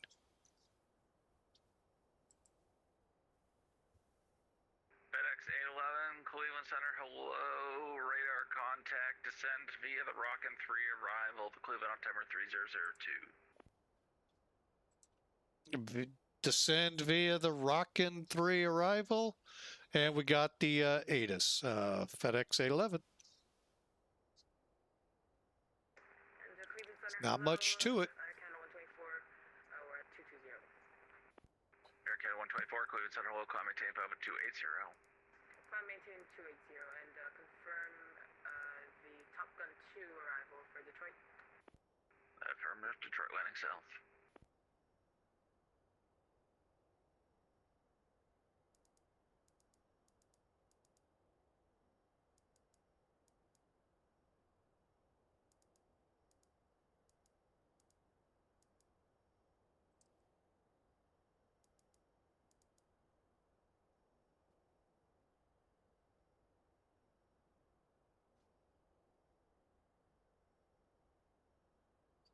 Three 002. Aircat 652, cross Wozy at maintain 17,000, the Buffalo altimeter 29999er. Wozy at 17,000 and 29999er for Air Canada 652.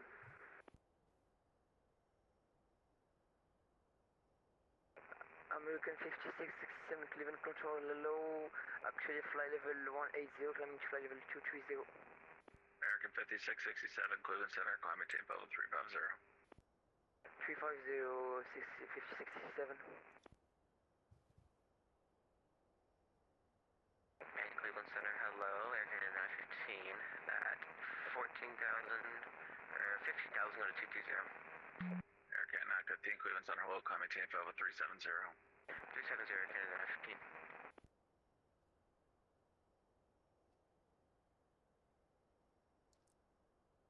Southwest 366, contact Washington Center 133.72, good day.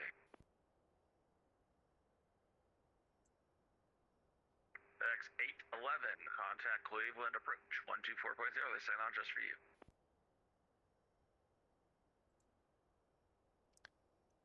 Over to approach 124.0, FedEx 811. Southwest 336, Southwest 336, contact Washington 133.72.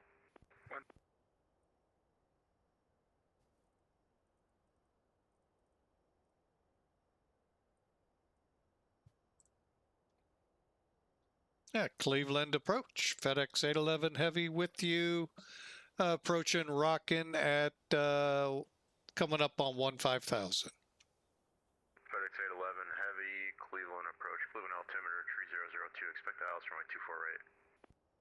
Yeah, we'll expect the ILS for 24 right, FedEx 811 Heavy. All right, so we're inbound, folks. We're not far out. We're showing, you know, I think I could do...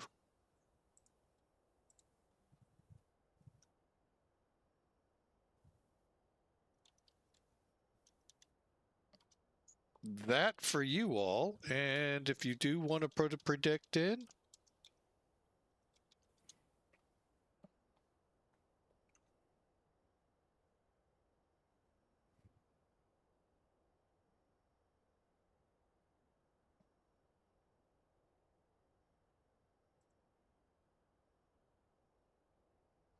All right, we just crossed Rockin'.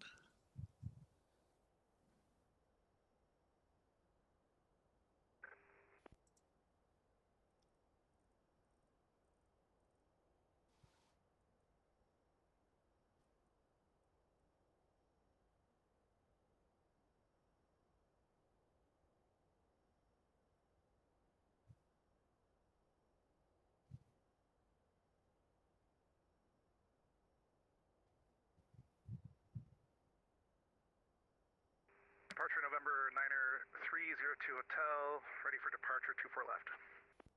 Number 9302 Hotel Cleveland departure. The wind 2906 on departure, maintain 4000, runway 24 left, clear for takeoff. Okay, maintain 4000, runway 24 left, clear for takeoff, 9er 302 Hotel.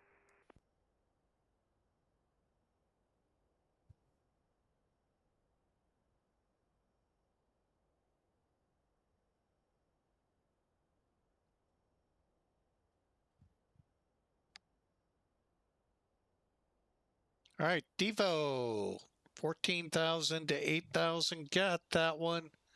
8,000 by Clipper. And 053. Wait a minute. Oh, that's landing KLPR. Never mind. That's, I think, Lakefront.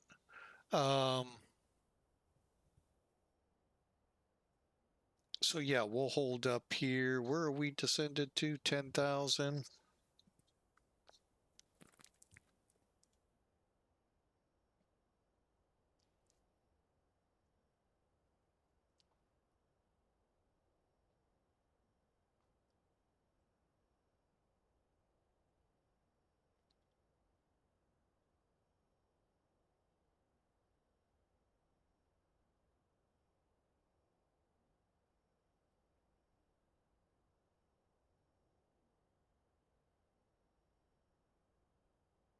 All right, we're inbound. 6 minutes, they're saying. I'll give. Oh, I got the airport in sight.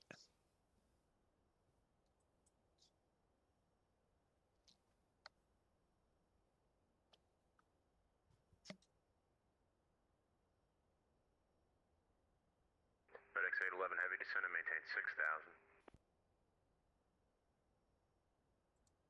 6000. FedEx 811 heavy continuing to 6,000. Number 9302 Hotel, radar contacts, altitude. 2,200 for 4,000, 02 Hotel. You know, the one thing I'm not sure, do I have it set first? And for 02 Hotel, just making sure I'm climbing via SID, except you gave me 4,000. Can I go direct Kyrie? Number 202 Hotel, clear direct Kyrie, climb maintain 14,000. Kyrie 14,000, 02 Hotel.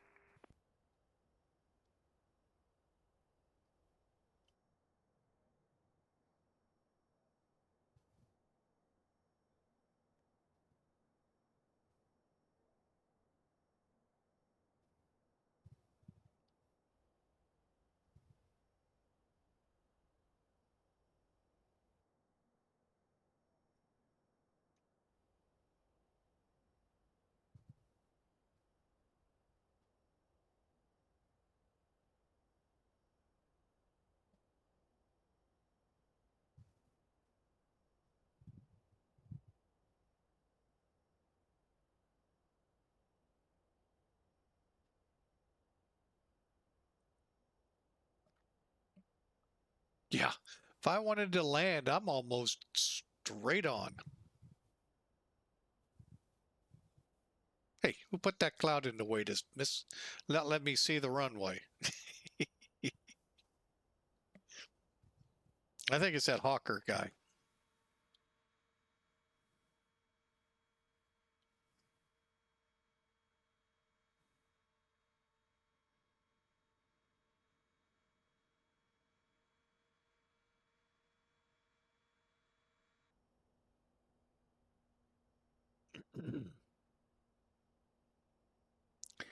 All right, at Zeppelin, we turn 036.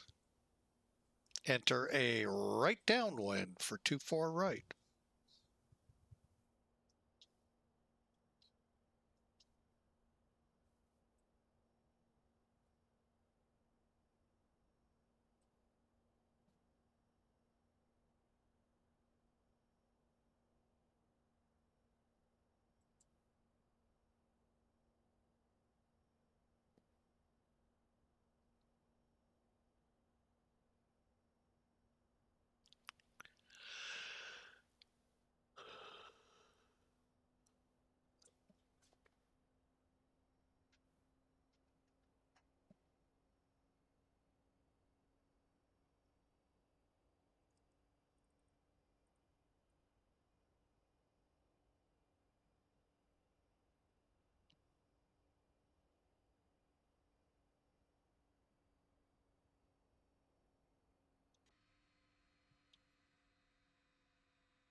Kind of looks like Cleveland, how I remember it, except I was down on those interstates below. TBM 02 Hotel, contact Cleveland Center now, 119.87.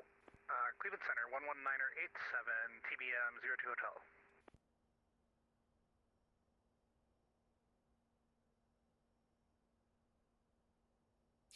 Hotel. What's Paula or Polyp?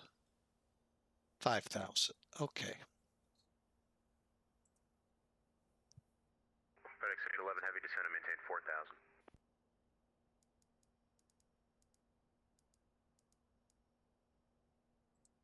FedEx 811 Heavy, continuing to 4,000.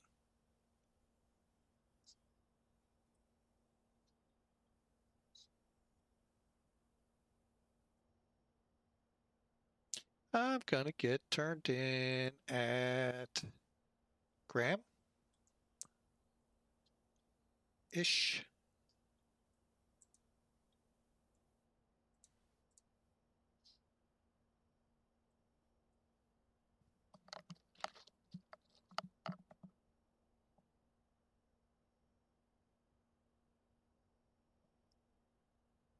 All right, we need to get down on speed.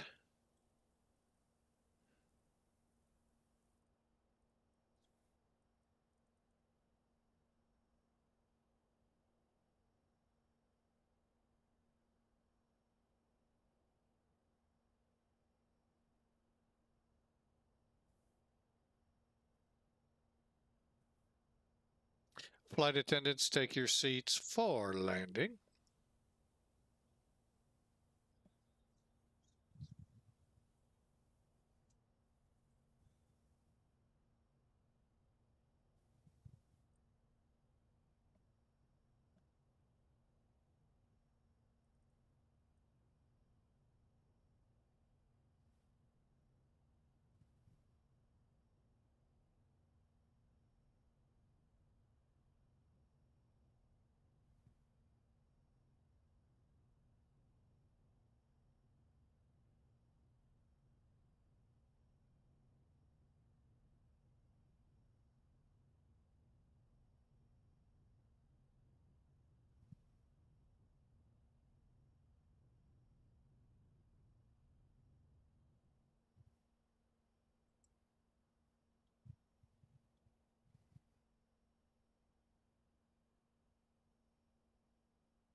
Okay, so we'll plan 145 to 150 on approach.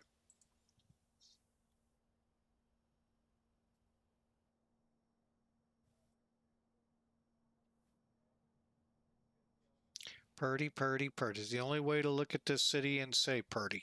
No. Sorry for those of you that live there.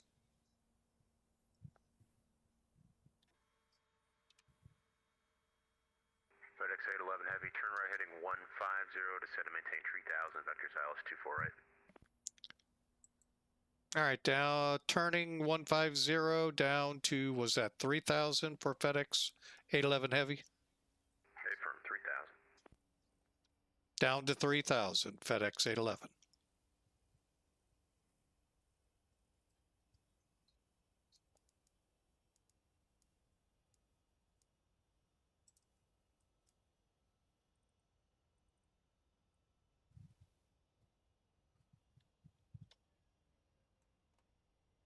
Okay, let's get the flaps to 1.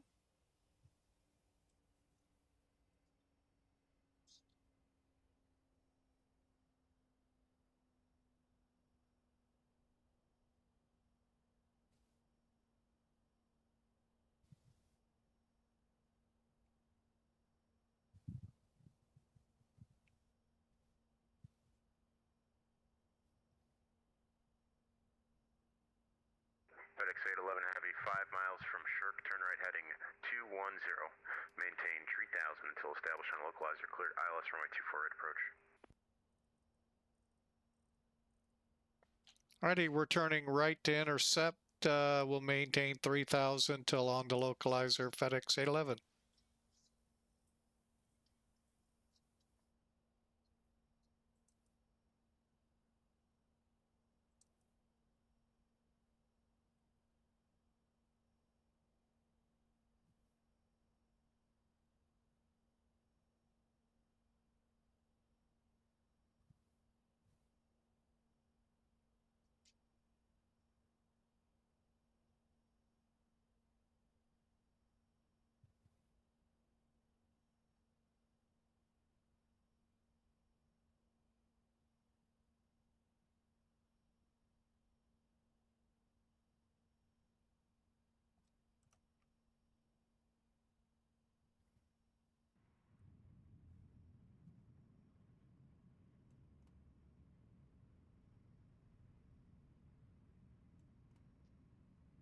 And FedEx 811 Heavy has the runway in sight. FedEx 811 Heavy, wind 2906, runway 24 right, clear to land. Clear to land, 24 right, FedEx 811 Heavy. Gotta do this night flying more often.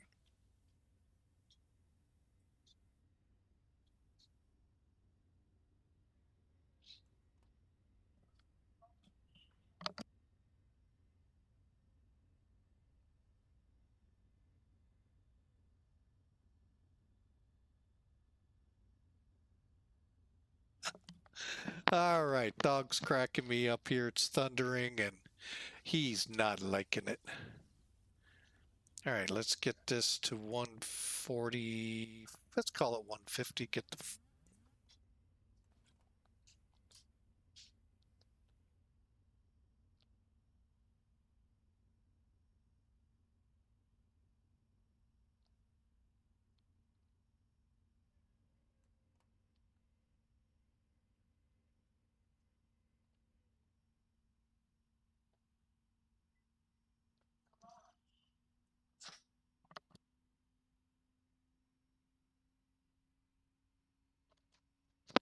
All right, let's see here.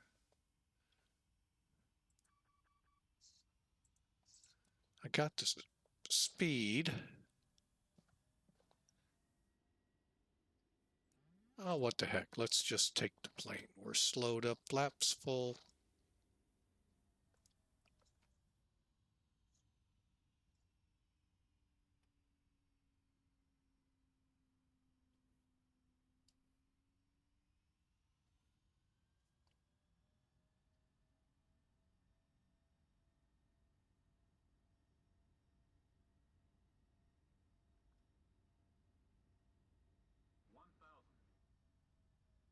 Ah, the wind is being a little on the tricky side.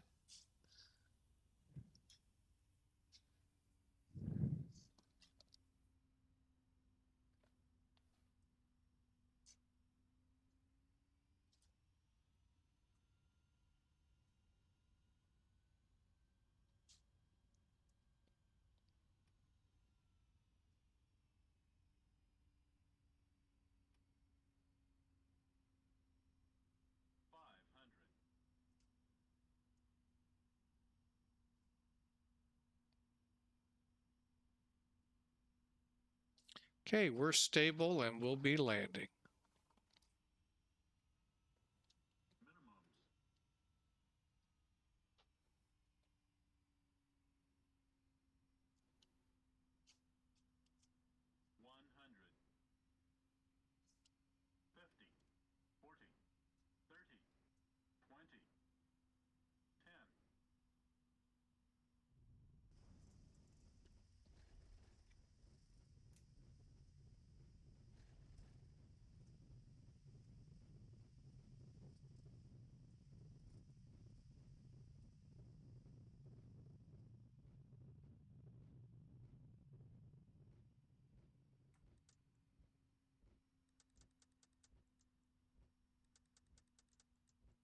FedEx 811 Heavy, welcome to Cleveland. You can take the left turn Papa And hold short 24 left on Papa. Hang a left at Papa, hold short 24 left. FedEx 811 Heavy.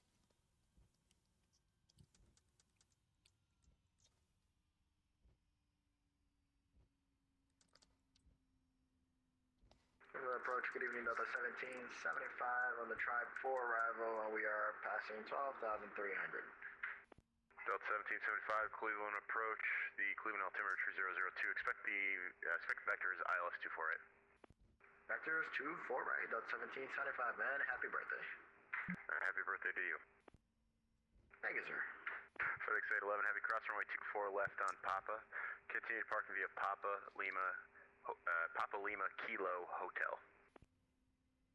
Papa Lima Kilo Hotel for FedEx 811, and we're cleared across 24 left.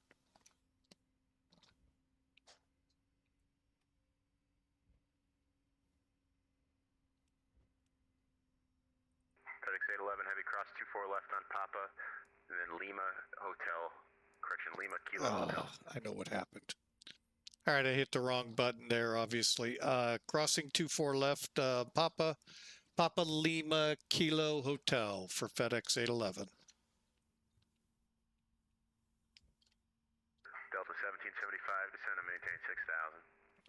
Over to 6,000, that's 1775.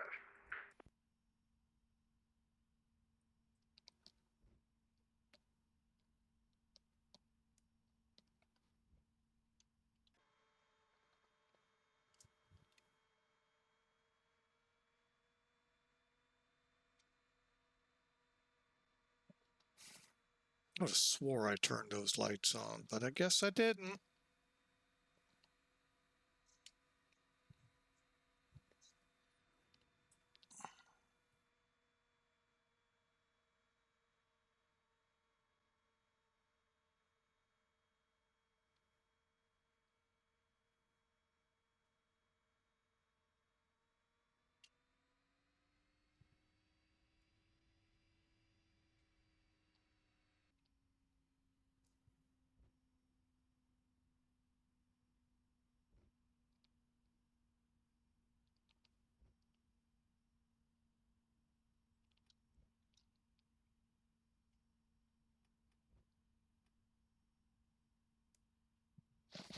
All right, we got plenty of light. All right, let's get that Apu running.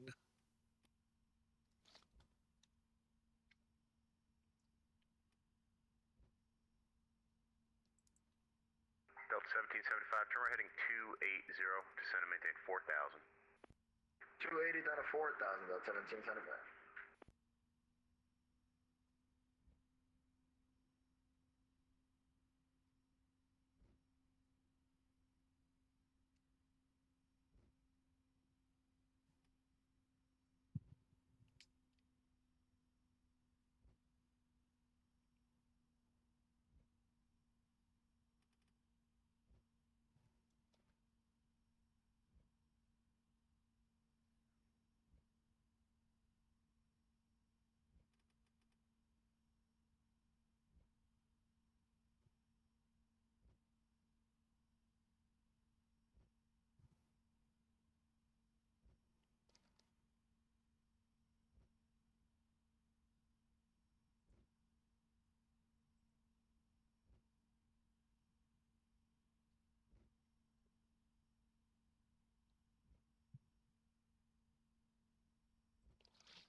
All right, if I've done my calculations, this should be Kilo.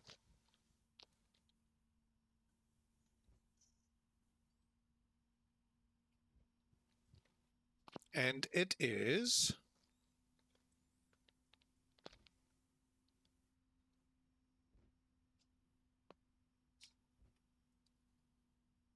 Delta 1775, descend and maintain 3000. 3,000, 1775.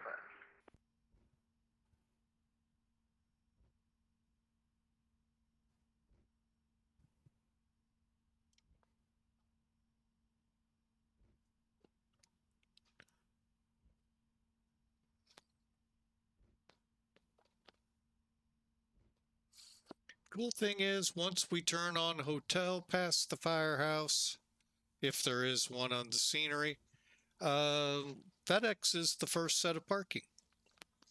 But we got to pass 2 pads here, possibly de-ice. Not certain. Never, ever been into Cleveland that I'm aware of. Other than in a truck. And I don't even claim that too much. Just kidding.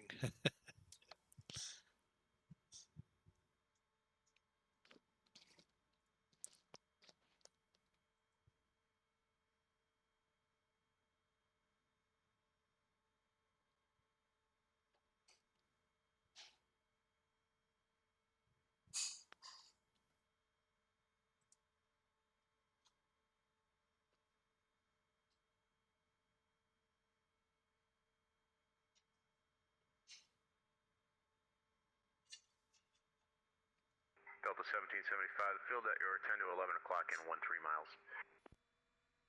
We have a 1775. Delta 1775, say again. We have the field in sight. Delta 1775, thanks. Clear visual approach runway 24 right.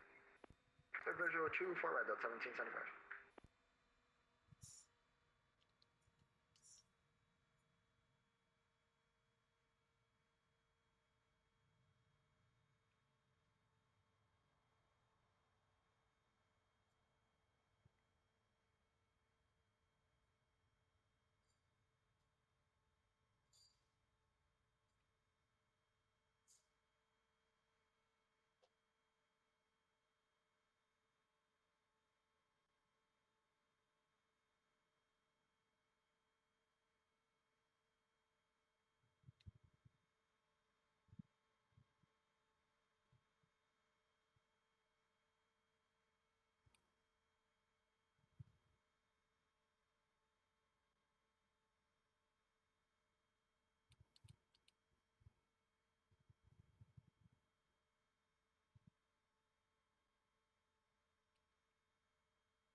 Okay, parking brake on. We are here, folks.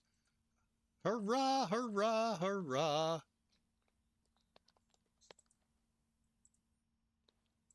Okay, and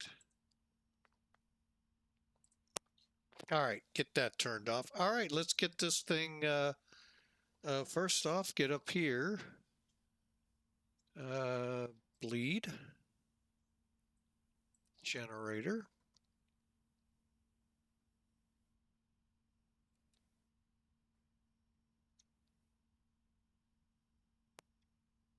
Delta 1775, wind 290 at 6, runway 24 right, clear to land.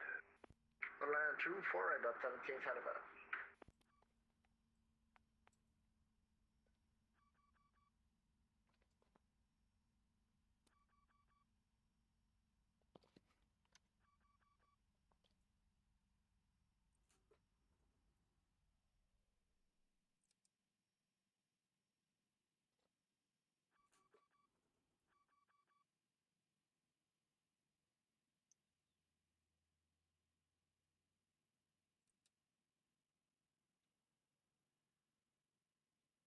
Huh, never had that happen before. Wonder what happened.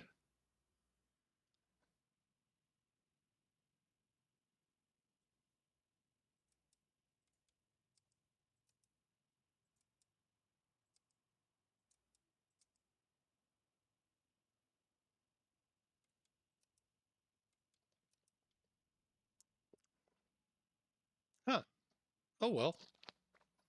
Interesting. Never had that go.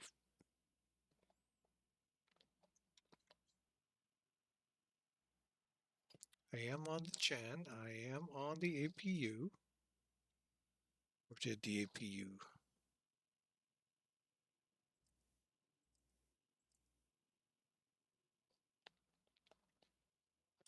All right, well, let's just do it the old-fashioned way.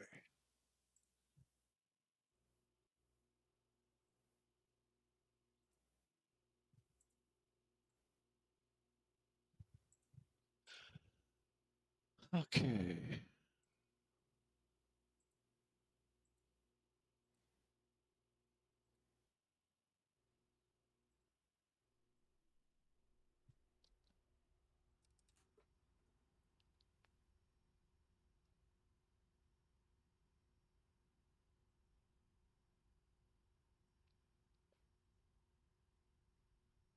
I am totally at a loss. Either the APU failed on us. JetBlue 10 Papa with information Quebec requesting IFR to Ottawa. JetBlue 10 Papa, Cleveland departure.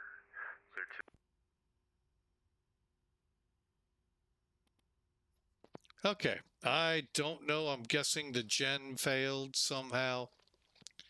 Don't know how, don't know where.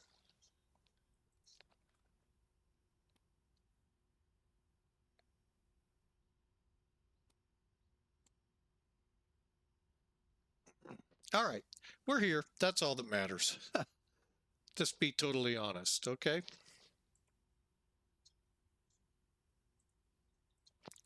All right, well, let's take a look at what we did here for FedEx. Roll out. Looks like 242 feet a minute. Let's find out. Oh, yep, landing 242 feet per minute, 140, 1G. Not bad. Ooh, they got rid of something. I like this.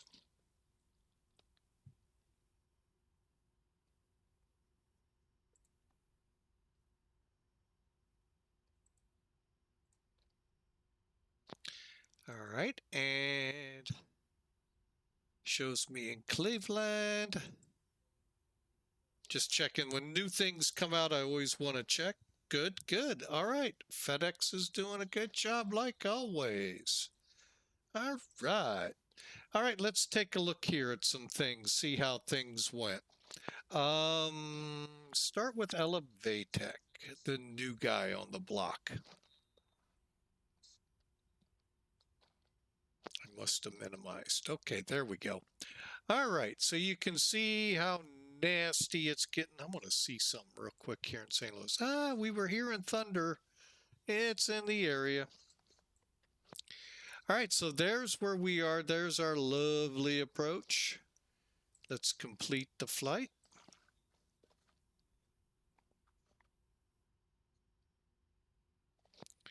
And let's see what we got. 243 feet a minute, 140 knots, and 1.3 Gs.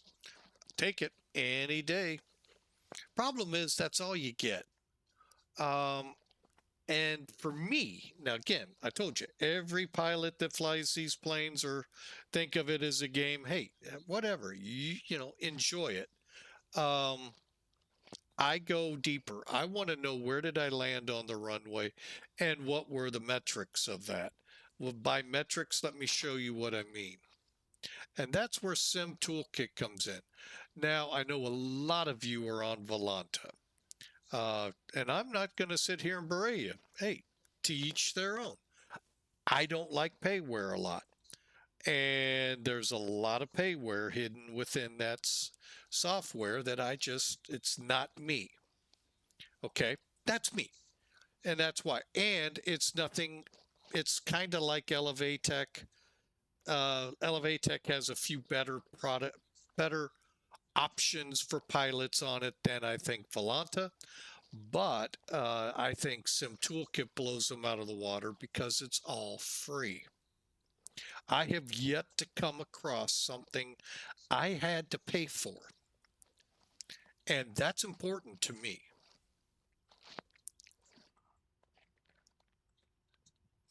All right, let's complete it and find out how we did. Other than the fact we did 280 and 140 knots. Okay, details are going to look just like we just saw. Except they're going to tell us we went 227 miles in an hour and 20 minutes, 5,200 kilograms. Beyond that, it's the same. Here's where I think this product, Sim Toolkit, which by the way is free, shines above. For instance, the picture here. Pictures are worth 1,000 words in learning how to fly. Where did I land on the runway? What speed? What angle?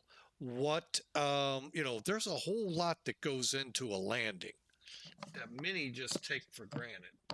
And, granted, it's not a real plane. They're not real people screaming at us or applauding us in the case here.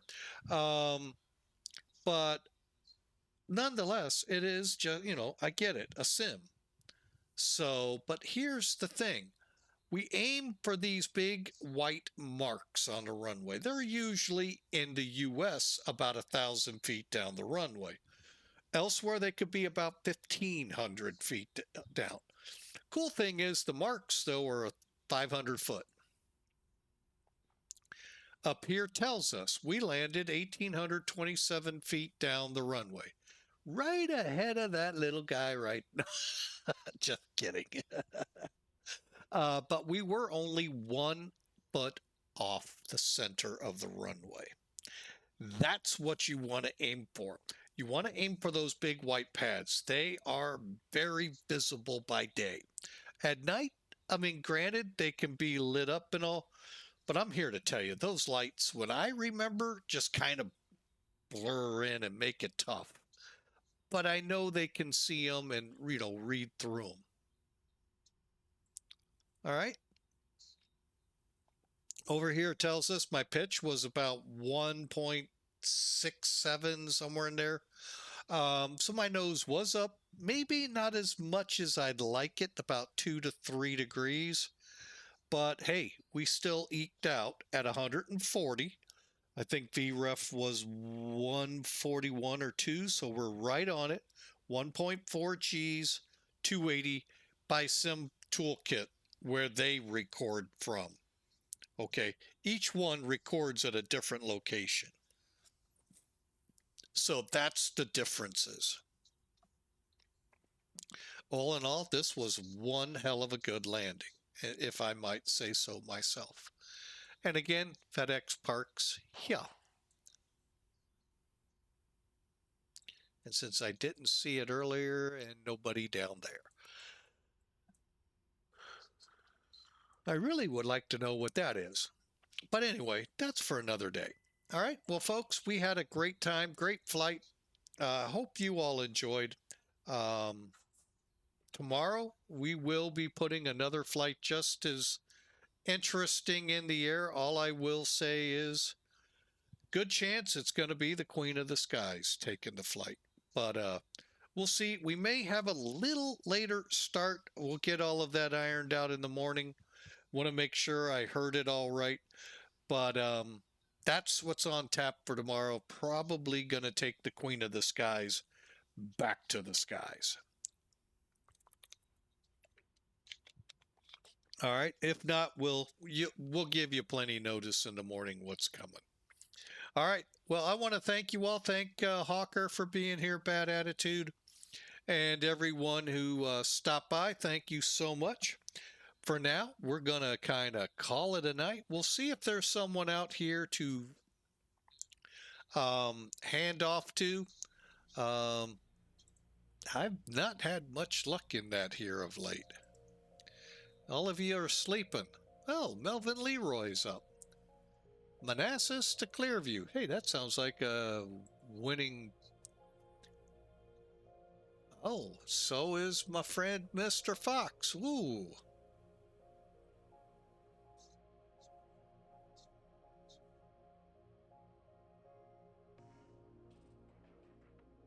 I think we'll give Mr. Fox. All right, so I hope y'all enjoy. Have a fantastic rest of your night. God bless you all, and we will see you tomorrow.